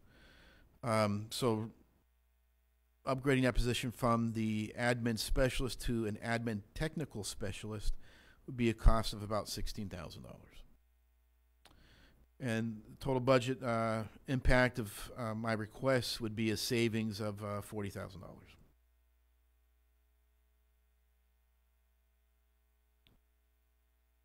This is the other two vacancies I have: a senior management analyst. That position is vacant due to retirement earlier in the year. Again, it is budgeted. There definitely is a need to fill that position, but I'm going to fill that position at a lower level. Instead of senior management analyst, it'd be a management analyst position. And I'm sorry, it does say XX for savings. And that'd be an approximate budget savings of about $17,000. Payroll accountant. Again, this position just became vacant about a month and a half ago. The individual resigned for a different job, a different business. There definitely is a need to fill this position as well. So we're filling this right now through consultants, and my accounting supervisor is really picking up a lot of extra work right now to fill this task. How many payroll accountants do we have, or people assigned to payroll specifically? There was 1.5 assigned to payroll. The senior management analyst was half-time to payroll, and then the payroll accountant was full-time to payroll. Again, both those positions became vacant this year, so we've had to do some restructuring, pick up that extra heavy workload, and I am beginning to see a little bit of burnout in some of my staff, and payroll is a very important function. Don't foul up on the payroll. It gets ugly. So if we move to a more automated payroll functionality, would this streamline this? Because I know right now we are not automated in any means when it comes to payroll as far as time clock management. Because I know that's a project that I really would like to see move forward, like where we do an automated, especially for our part-time employees, right, to do an automated check-in and so the payroll is automated. Would that streamline and help the workload within your department? So right now we do have automated timesheets, so that they are electronic, with the exception of public safety and part-time staff. And part-time staff, there's quite a number of them. Correct. And my staff right now is actually, so we have the capabilities within our Eden system to have those part-time staff go on the electronic time system, and we're in the process of working with Meredith's staff to make that happen. Okay. So we're hoping that will happen within the next couple months. I would just strongly caution you to wait to the HR person gets on board to look at an HRIS comprehensively, having a lot of experience in time and attendance systems. They vary tremendously, and there are a whole bunch of unique California labor laws with regards to meal period and other things that make it very, very onerous without the right system, and a lot of them are not right, even though they might claim to be. So just caution that we consider that very carefully. There's no point in going to an automated time and attendance system for part-time employees unless it's the right one that can meet all the unique nuances of California state law.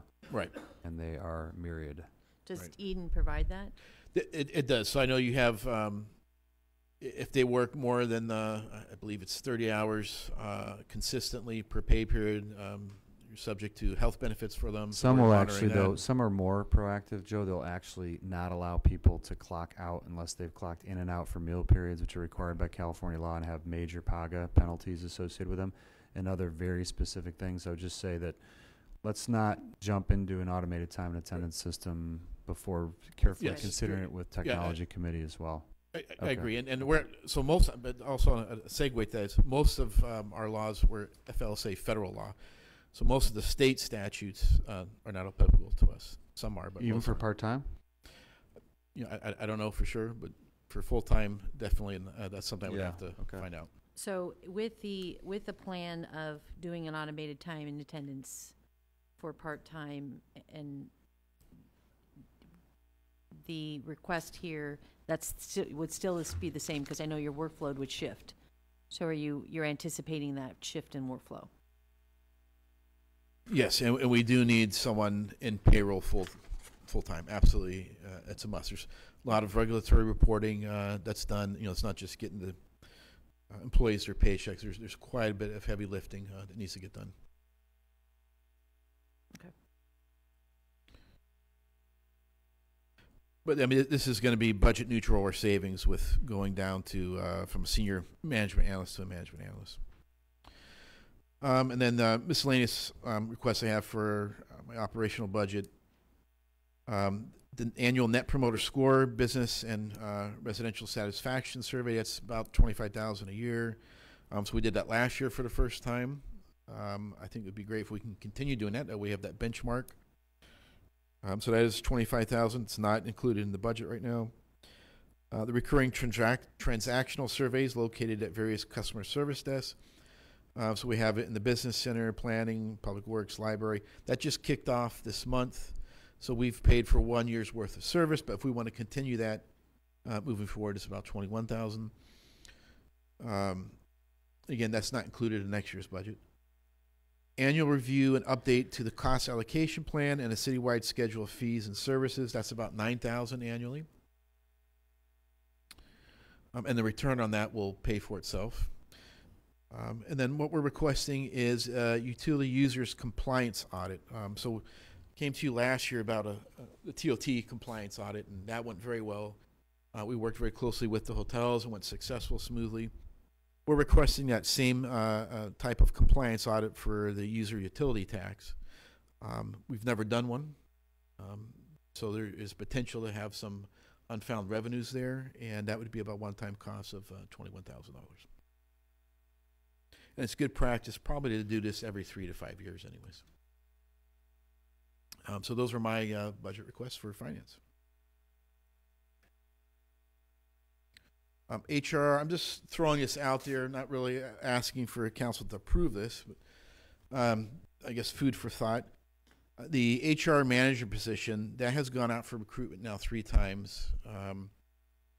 This last recruitment that ended about 2-3 weeks ago, the panel, who was made up of various HR directors from South Bay cities, really only had one strong candidate out of this pool. We invited that individual to come and interview, and they backed out the day before the interview with the city manager, myself. So we're reaching out to them to find out why. But again, this was the 3rd time that we've done this recruitment. One of the things that I've been looking at, and I've done it with finance when I first came on board, is really assessing its structure. Is it really meeting, is it the right structure in place to meet the needs of the city, of the constituents? So one of the areas I'm looking at to help HR better serve the city internally and externally is restructuring that department. And then we can wait till we get the HR director on board to finalize this, but I did want to get this out there, the city council. The creation of a new position of risk manager, and this is an at-will position, to be budgeted in the internal service funds, which is the workers' comp general liability, and then it's allocated out to various funds. General fund would pick up about 70% of it, 30% would be picked up by the enterprise funds. And there's a great need right now to really get the workers' comp program under control. Last year, we paid about $2.5 million related to workers' comp claims and insurance. It's very high, and that's been increasing. I think I mentioned previously about the last 4 years. That's steadily been rising and rising. So there's a need there to really get that program under control and get an expert on board. That's usually handled through a risk manager.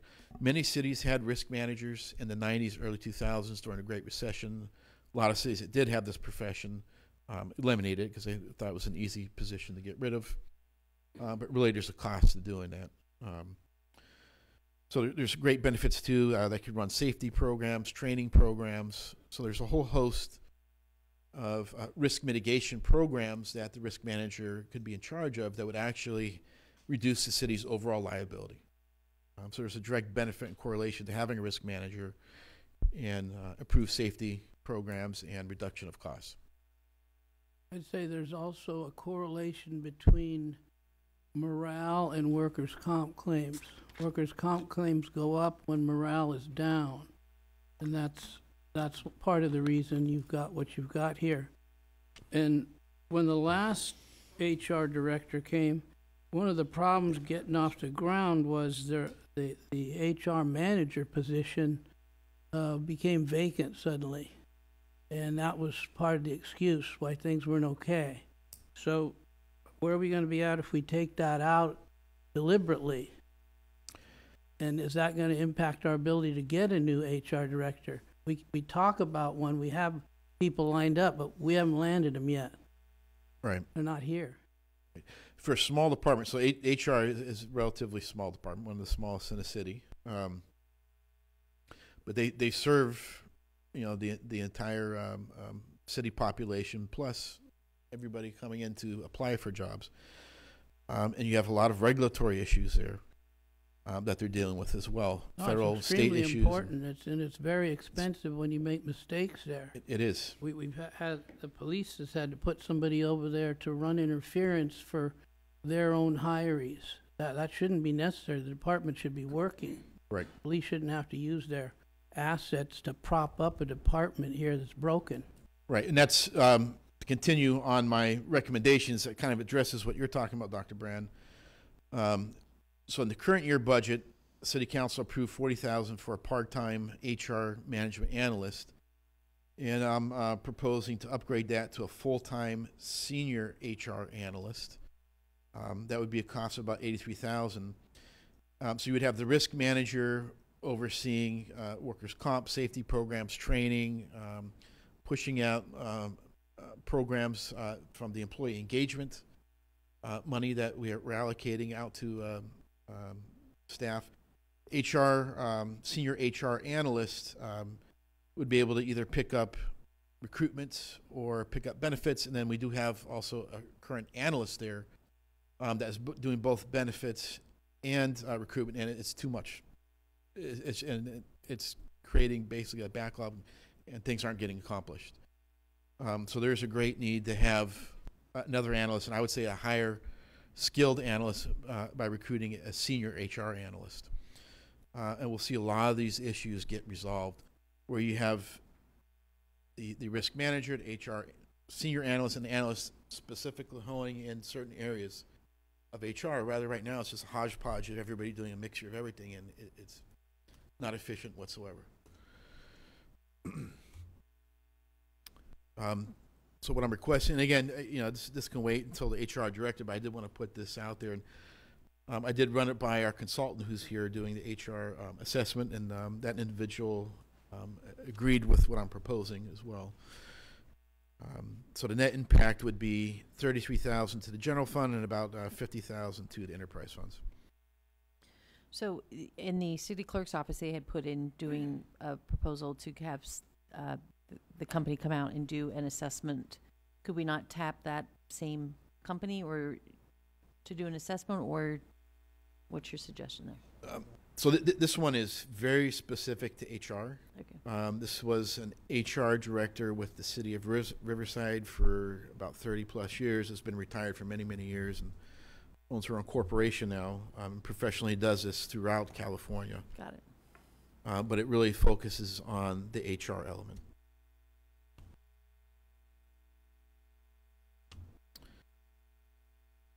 I guess next would be Charles with Information Systems. Good afternoon, Mayor, City Council. This particular slide really represents my ask as it relates to professional and technical services. Looking at about a little bit over $500,000. While I know that sounds like a lot of money, that only represents a little less than 9% of the total project portfolio. Total project portfolio is well over $5.3 million. It is specific to 21 projects that we plan to get done between the remainder of this year throughout next year. I know there's been some concern with respect to whether we can get those projects done and or accomplished, but this particular slide and bringing on the professional people to assist in doing that, I think, is paramount with respect to completing the projects. Really what I'm looking at is project management, staff, consultants, if you will, as opposed to staff, It will basically come on and shepherd us through some of the methodologies that we've put in place today, right? We're using project management methodology to manage the actual projects. The majority of IT projects, in my opinion, probably fail because you don't have project management and you don't have business analysts with respect to those projects. The actual business analysts, I really look at them as the problem solvers, right? They're the ones that come in and will look at process improvement, whether it involves technology or not. And they're the ones that put together QA, quality, test plans. They're the one that executes the migration, so forth and so on. So they're, in my opinion, probably one of the most important, the actual project.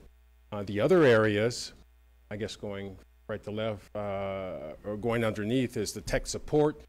Again, have a relatively small team. Depending on the types of projects that we're working on, we will need to supplement staff relative to skill sets, whether it's, DBAs, database analysis, whether it's virtualization, we do need to supplement staff. In addition, staff does have a workload with respect to what I call keeping the lights on.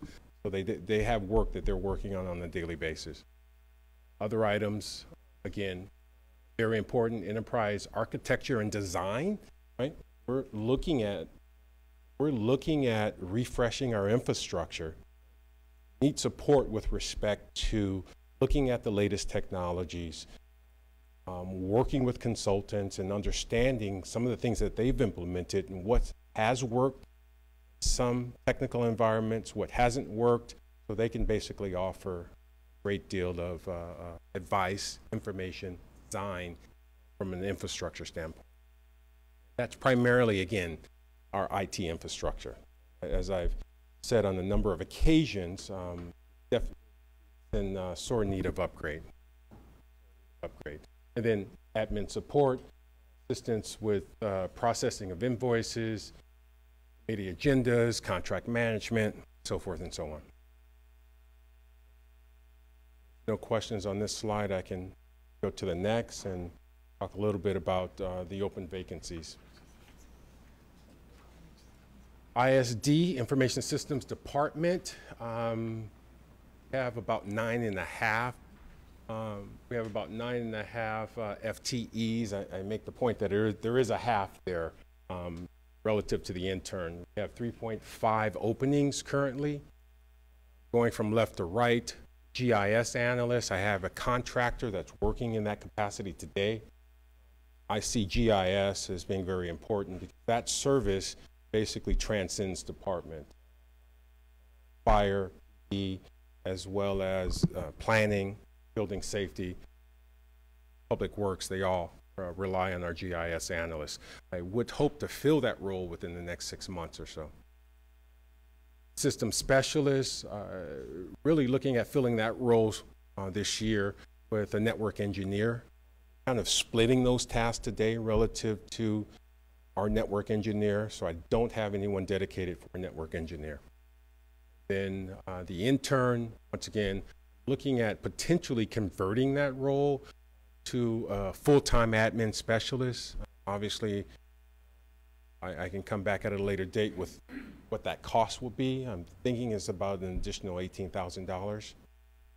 Then finally, the system developer, ultimately, I would like to convert this position to a permanent project manager. Don't have a permanent project manager on staff. At some point, a permanent project manager would provide consistency across all of the actual project. That intern gets paid now? Well, it's a contractor at this point, so yes, they do get paid. Okay. So what exactly, how many positions are you asking for, or what you're having? I'm not. You're not asking for anything? Not asking for additional positions at this point. Okay. What I'm asking for is the previous slide. I'm asking for the funding, increase in funding for professional and technical services to execute the projects that are currently in the project portfolio. Okay, so this, it would be consultants. Yes, So $525,000 for consultants. correct. And this would just be to complete the 21 projects that we have? Or is this, because this 525 would be, that's for, just for one fiscal year? It's for one fiscal year. It's to complete 21 projects, right? Plus, right, any additional repair and maintenance, any additional work for the current staff, supplementing the current staff in terms of keeping the actual lights on. There's a lot of money, and for consultants, I just not, are we able to onboard that much? I believe we are. For example, currently have 2 contractors on staff. Am interviewing tomorrow with finance, planning, building safety, Sam, as well as myself. We're interviewing project managers and business analysts for the purpose of kicking off the permitting system. So by using agencies, I believe we can actually acquire those consultants. I think it's a lot easier to acquire those consultants through an agency than to list them currently and to look for full-time. So this 525,000, this is additive to the current, to the regular consultant fee or amount that you have? It's the total ask. I believe it was about $183,000 last year. Okay. So that's the total ask. Then $100,000 of that will be supplemented by staff savings, because it will take me 2 or 3 positions that I'm looking at filling. It'll take me probably 3 to 6 months to actually fill those positions. So you said you had 180 this year, 183. 183.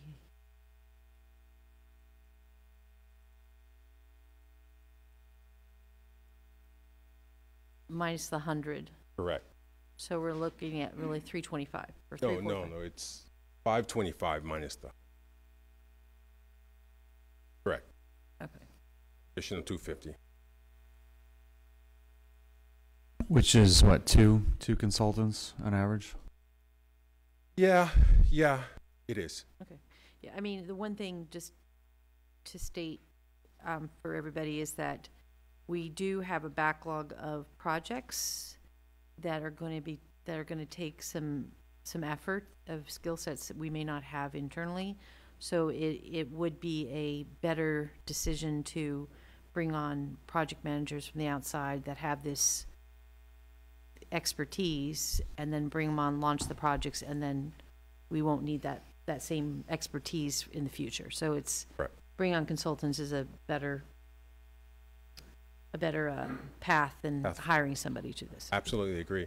In addition, if in the event that either a project gets canceled or we're a little bit more efficient in executing that project, then obviously the money stays in the bank. Spend it. Do you have, so I know you're going to be short 3.5 FTEs. You're going to keep those vacant to help subsidize this. Do you anticipate being able to maintain all 21 projects once they've been implemented with your current, with those current six people? No. I'm looking at filling those vacancies about halfway through the year. If I don't fill the vacancies for say 6 months or so, 5-6 months, that'll save $100,000. That'll supplement the money that we're actually spending. Got it. So the 100K savings is based on filling these positions halfway through the year. Okay. Correct. Then we'll fill the positions, and those positions as filled should be able to maintain the new technology, existing equipment, things of that nature that we put in. And then we, just for the record, we have the 21 projects that are in play right now, but there was a total of 53 identified projects. So there's another 20 plus projects that are still quite high priority. It's just we have a huge backlog. That's absolutely correct. For example, I think our ERP project, right, and those asking about that once a month, right? Right. Starting it, when you're So we're starting not, it. Don't have capacity at this point. so the 500, this isn't gonna help us, this is just gonna help us play a little catch-up? Correct. And then, I anticipate the same type of process for next year. Correct. Okay. Correct. And, you know, as we go through, as I mentioned before, working with Chad and team, we're looking at setting up city strategic visioning session. We talked about it a little bit, the tech committee, looking at that happening, you know, either the 8th or somewhere around that time. And that may shape some of the projects that we're working on today, and it may even shape some of the projects that we're working on tomorrow. So we are integrating that strategic process as well. I have a question for Greg, but you're going to obviously be included in this question. Okay. Sorry, Greg. The idea of adding technology across the board, I guess the simplest thought was that you add technology, you may actually eliminate the need for an employee. Maybe down the line, you streamline things. 2 people used to do it, now 1 person can. Have you zoomed out and looked at our employment statute and seen, like, okay, in these departments where we're adding technology, are we able to streamline? Are we going to be able to do it quicker, faster, with less people and not add people? I'm looking at simply just balancing the number of humans that we have inside these walls, and if Charles is saying, hey, I need this many more, well, is him, by adding that many more to get that technology implemented across the board, is that ultimately going to lower the number of people somewhere else? I think it's going to do 2 things. It's going to have some effect on lowering the overall head count, not as much as a large organization would have. But as examples, we've been able to lower the head count in meter reading, in business license as a result of automation. In a large organization, they could see some more proportional gains there, but there's some added benefit to reducing the head count. There's an added benefit to having the employees that are here being able to do more or provide a better level of service than they're currently providing. Automation will reduce our costs, either through us spending less time per transaction or reducing the labor costs. I think, excuse me, it'll also improve our service levels, and I think there'll be some appreciation from and we're seeing it already, from the residents and the businesses who are our customers. What we're really dealing with, I think, is getting this program ramped up. So we're on a very steep hill right now to get the technology where we want it to go. One of the benefits of using consultants to help us get there is once we reach a plateau, I don't know how far out that is, probably a couple years out, we'll be able to reduce staffing in either in ISD or with those consultants to maintain that program or to grow at a slower rate. Right. Okay. For the next time we revisit this, we'll be making decisions about things that are recurring costs and things that are one-off project-based expenditures. And with those, it's also our responsibility to be able to clearly articulate those to constituents, most of which are like me and view technology as sort of a magical black box that I can't really describe. So if we can tie some of these so it doesn't look so much like a block grant to the actual project roadmap, I think that will help us make decisions about what looks like a recurring cost and what we need in the back of our mind to have as a maintenance cost to that, as well as what looks like something that is a one-time discretionary spend to help with the project load. Sure. Absolutely, I can do that. As a matter of fact, a lot of that information exists today, and I've shared it with the tech committee, so I can definitely do that. So, Mayor, we're looking at about 5 minutes per department moving forward for these. If we want to end at 5, we can talk about some. I had us down for 4:30 on my calendar. So got a minute. AM, 4:30 a.m. Breakfast, lunch, and dinner. Do we have to get through everything today, in all seriousness? Well, So we have can- the fire chief coming up. We can He's gonna continue speed this to- to August 13th. But I did want to at least touch on, I don't know if maybe Chris, after Chris, we can touch on the reserve policies. I wanted direction from council on which direction to go. That way we can prepare August 13th a little bit better and moving forward. Because public safety, I mean, there's a lot here for all that, and then you got public works. I I would elect that we continue this August 13th and we talk about the reserve policy. No Okay, offense, so Chief. Fire will be the last department then?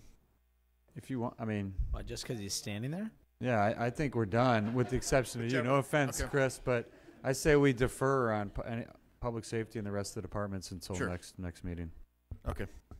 I think I'm setting new records in terms of length of meetings, and I promise these people we'd be efficient. So Right. We're a team.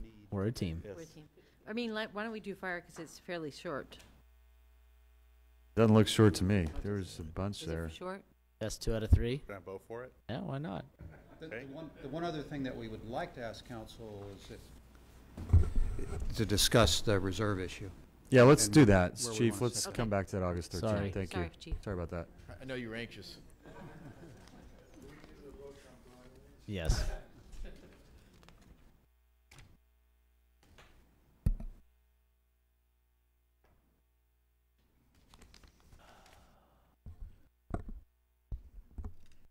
I'll just get right to the 3 options. So currently, we do have an 18% reserve for the current year. That's what council adopted for the 17-18 budget. Council's policy is a 20% reserve. So I did put the 3 options up here. Option 1 being increasing to the 20% reserve. Option 2, 19%. Option 3, 18%. So if you look at the second from the bottom row, if we go with the 20% reserve, we'll have 14.3 million in general fund reserves. We also have 2 million economic uncertainty reserves. So that these numbers here do not consider that. So that's 2 million in addition to this. Option 2 with the 19% reserve, we would have about 13.6 million in the reserves. And option 3, the 18% reserve, we would have about 12.9 million. Now what that does is that bottom line that's highlighted in yellow, option 1 will give us about 6.1 million in undesignated funds that council will have at its discretion how to allocate. Option 2 would be about 6.8 million. You can see there's about a $700,000 increase per option. And option 3 would be about $7.6 million. So here this slide picks 6.1 to 7.6 million, depending on which policy option you go with, either the 20%, 19, or 18. And here's some of the categories: capital improvements, which the Director of Public Works, Ken Berkman, will have those items before you on August 13th. The department requests, which we went through half of the departments, and there's some more requests by the other half.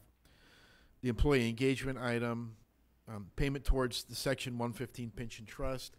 We did fund at mid-year $1 million this year to the 115 trust. That was the initial funding. If we can program in at least $1 million every year, I think that would be excellent.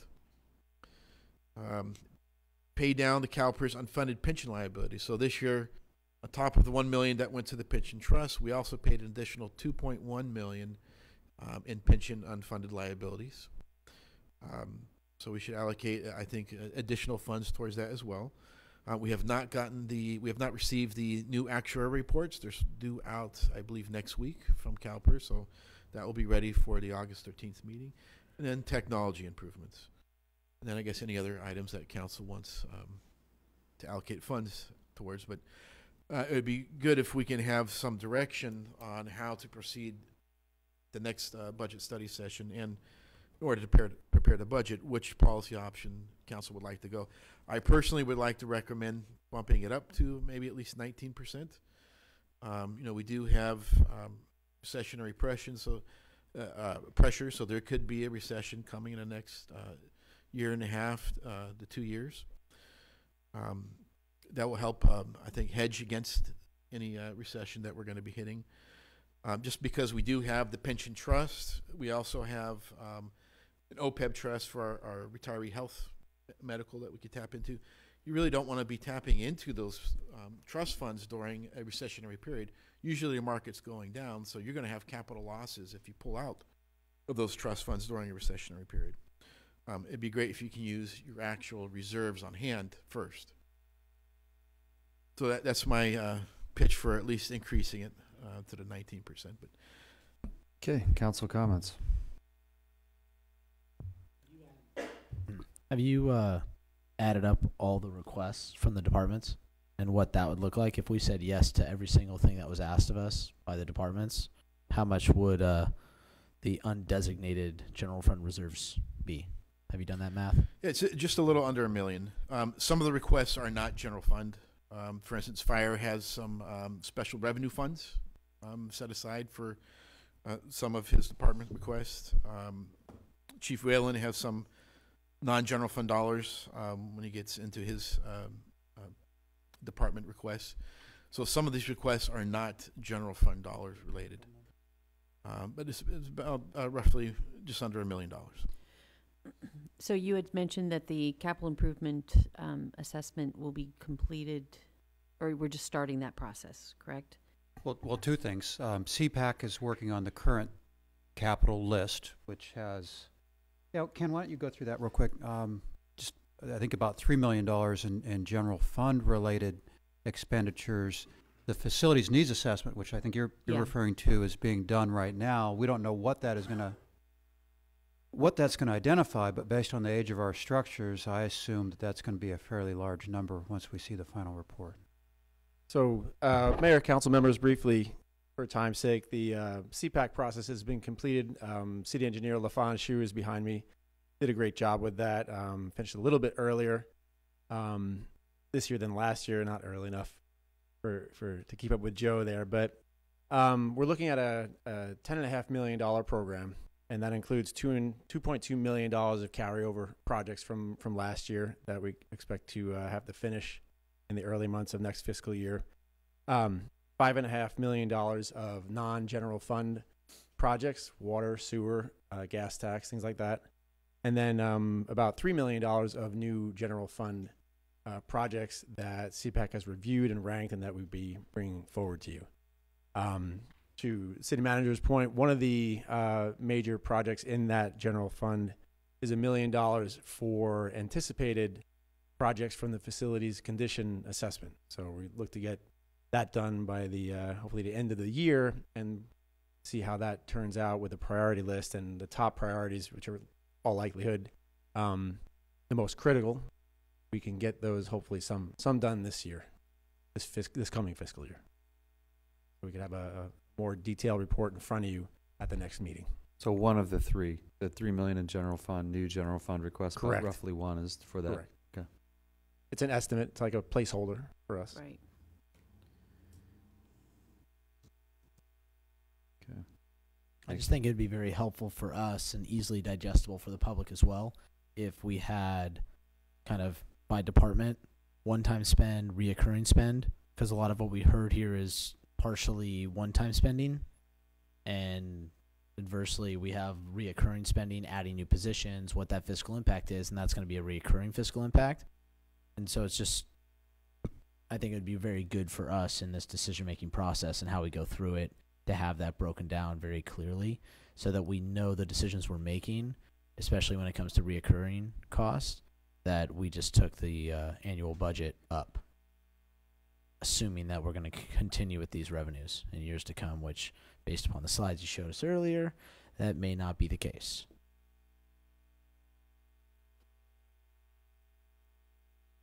That makes sense. Yeah. Councilman Brand? Always ready to issue the minority report. I like option 4, which would be a reserve of 15%.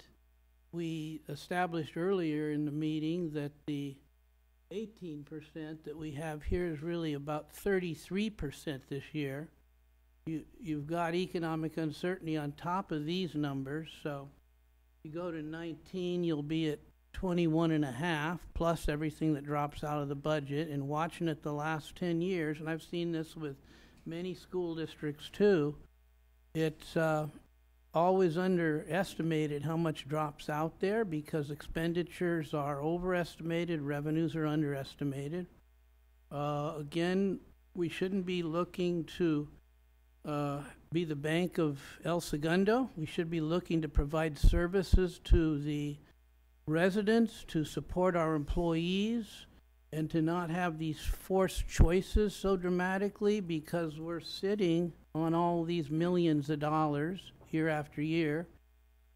like I said, I've noticed we don't use them. When hard times come, we don't seem to go there that often. We seem to take it out of the employee's side. So I'm not comfortable with this level of reserves. It's what business managers want to do. You're just like all the rest of them in the school districts, and your standards that you get from your associations have it all jacked up high. But at the end of the day, we're supposed to be here using our resources to help our people. And I don't think we do that if we take 1/3 of the money out and only spend 2/3 of it. I don't know what the reserves are for. You look back over 100 years now, a history in the city. When did we go there? Why do we deny ourselves the resources that we have? With $9 million, the county will trigger, with millions of dollars in the TOT, with millions of dollars that's just dropped out of this year's budget. We're in pretty good shape here. Despite some of the ominous clouds, we're going to be able to stand up to it. So I don't like any of those. I like option 4. I Joe- didn't think you'd propose it. Thank you, Don. Joe, remind us what the standard is for your association? I don't recall. Well, the national standard, GFOA, Government Finance Officers Association, has best practice of 2 months worth of expenditures, which would be about 16.7%. That's usually assigned agencies that do that. Usually are agencies that are struggling. If we had publicly issued bonds, which we do not, and the rating agencies, Fitch, S&P, Moody's, they look for usually 4 to 6 months worth of reserves on hand in order for you to be rated AAA. So we wouldn't even qualify for AAA right now as a city? There's a lot of other factors that go into the rating, not just reserves, but that's one of them.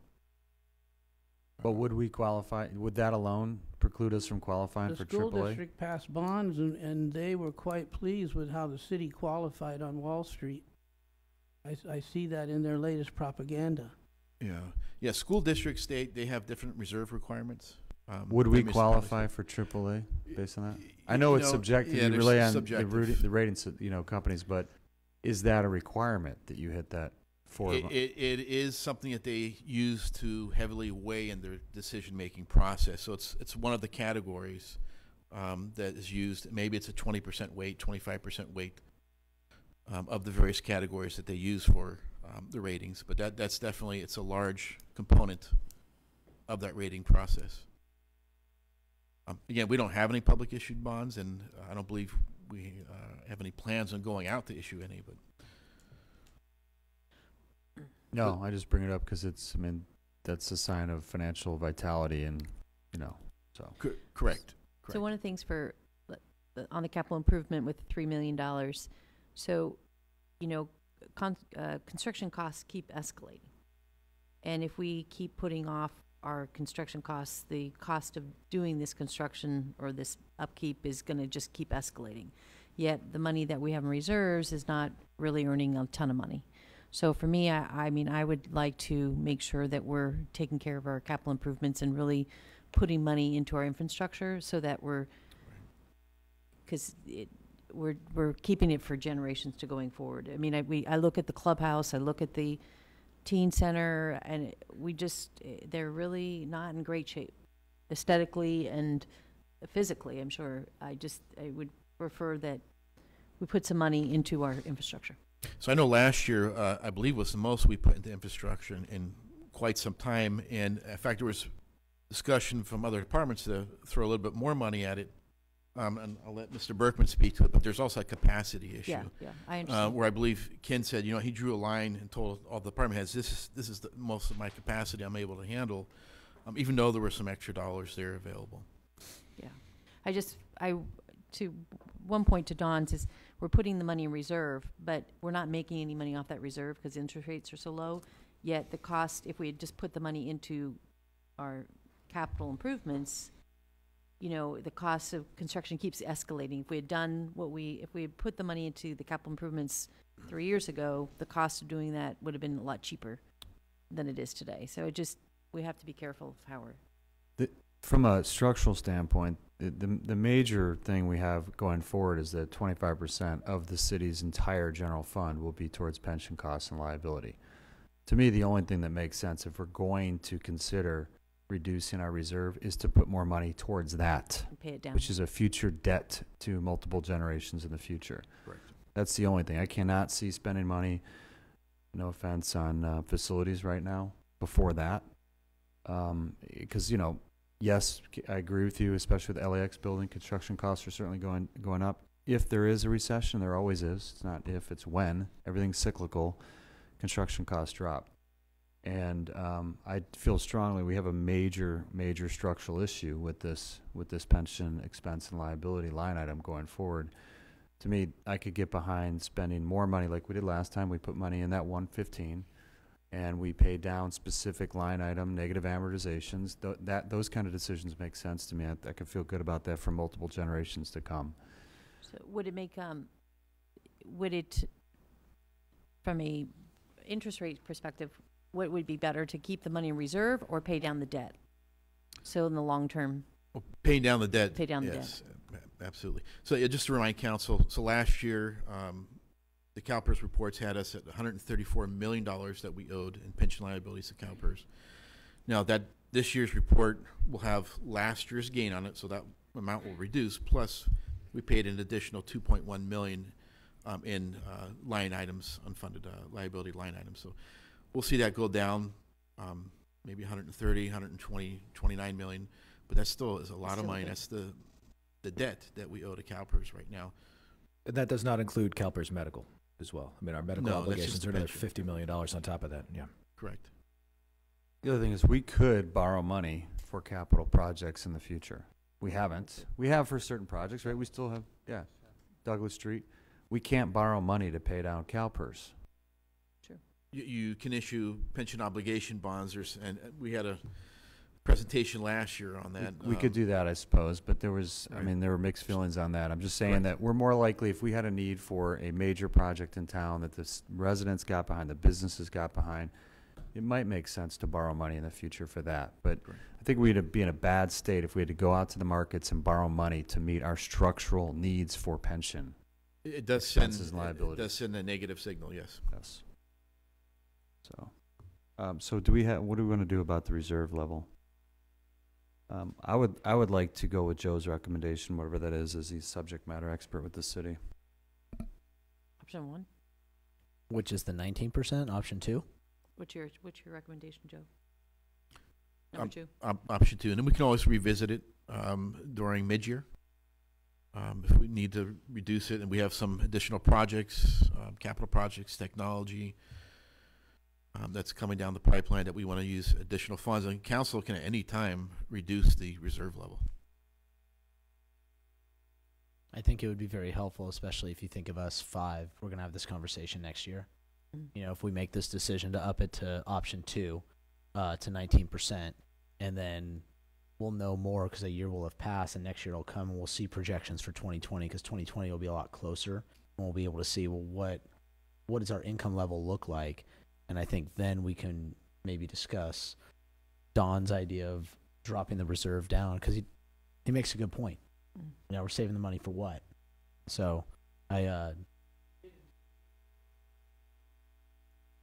well, someone's listening to you, Don, so don't think you failed yet. But I'm in favor of option 2 as well, and then revisiting it next year, knowing that we're going to know more about how close we are to a recession or not a recession. I tend to I tend to agree with Don in the degree that I don't suspect that it's in our interest to have a accidental 30% reserve in terms of agglomerated funds. I think, though, we are mixing numbers a bit, that no one is necessarily saying that the undesignated reserves should be squirreled away. But I also think there's an interest in that there's plenty of money that we've already spent. And it's soft money, obviously, but there's $180 million out there that we've already spent that it's in our interest to pay down. I would be curious to know if it is in our interest, in terms of Carol's point about what our growth of our reserve is as it sits in a bank relative to what a growth of our obligation is in terms of new actuarial tables. If it makes sense to go with a option 3 smaller reserve and dump that money into a 115 to try and stay as close to ahead of that growth curve as we can. I don't know if those numbers are available to you, but I tend to think that, you know, if it makes more sense to spend money now than to have to spend money later, and if we need to up the reserve next year because we see that the recession is coming hot and heavy, and suddenly our revenues are going to drop to $50 million, and we're going to be in a panic. So I don't know. I guess I would ask that to you if you know. Does it make, in terms of an actuarial table, do we anticipate it makes more sense to spend money now against our obligations? So by putting it in the 115 trust, you're not paying down your obligations. True. Right. You're putting it into an investment vehicle that earns a higher rate of Yeah, you're return trying to than- outgrow your actuarial. Correct. But that's better than putting just in the reserve. Like, we'll make more money on a return than just in the reserve, correct? Correct. Unless, again, we hit a recessionary period. So remember, in that trust, most of the investment is in equities. Not all of it, but most of it. So there is the potential that you can lose some capital. So just like with anything, you don't want to put all your eggs in one basket. You want to have a good mix. I think by having our reserve levels where they are, I think 19% is a good mix, a good compromise, and then we still have 6.8 million that we can allocate, some towards the pension trust, some towards the Capital unfunded improvement. liability, towards CalPERS. You don't want to give all your money to CalPERS either, and really just hedge all your options, some towards capital, some towards technology. So we still have $6.8 million to play with, basically. That's correct. And this is also, again, this is assuming that we have 100% of all budgeted positions filled October 1st, which is not reality either. Okay, I'll go with option number 2 then. Okay, do we have consensus? Carol's a yes. Yes. No, Don's not. Chris? I would prefer option 3.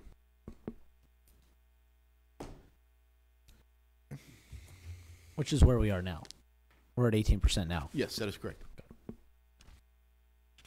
Okay, well, do we need to go to a vote on this? We have 3. I think that staff unless has somebody's consensus changed. from the Yeah. three of you. I would ask, though, to Chris and Carol's point and to mine earlier, that, Joe, you come back with some recommendations, just like you did last time. I don't think you've gotten the latest CalPERS numbers, have you, when they finish their... Not yet. That's supposed to be issued next week. Okay, so great. Once you get that, maybe you could give us a picture of what it looks like and what strategies you recommend, just like you did last time when Yep, Dr. absolutely. Brandt convened that committee. That'd be great. So we'll develop recommendations around the available number with option 2, which is the $6.8 million. If on the 13th you identify other things that you absolutely need to address, and then we can revisit the other options. And just from a piece of history, I was the planning and building director in 2008 through 11, and we did have a 20% reserve. We ran into financial problems. 2011, we asked council to reduce the reserve to 15%. So we claimed we had a balanced budget. All we really did was lower the reserve number and balance the budget. We got direction from the subsequent council to build it back up to 20%. So that's the effort that we've been going through, is to get back from 15 to 20. We're pretty close. And we had quite a bit of attrition, if I remember correctly. Yeah. There Yes, wasn't we a did. layoff necessarily, right? But there was a lot of unfilled positions. There were, I think, about 5 people laid off. Positions went vacant. We didn't fund equipment replacement, which we're paying for now to a certain extent. We didn't do capital projects. We didn't fix sidewalks. We didn't buy technology. We did a lot of one-time decision making. We took money from the OPEB trust, some of the not the principal, but the interest earnings. So we did a lot of things that we were able to balance our budget using one-time dollars with. We're paying for now, to your point. Yes. So Yeah. the intent is that next time we actually feel comfortable dipping into the reserves and using that money for those things instead of just kicking the can down the road to future councils. Right. Okay. All right. Is there anything else? I think that concludes the session, right? Yeah. Okay.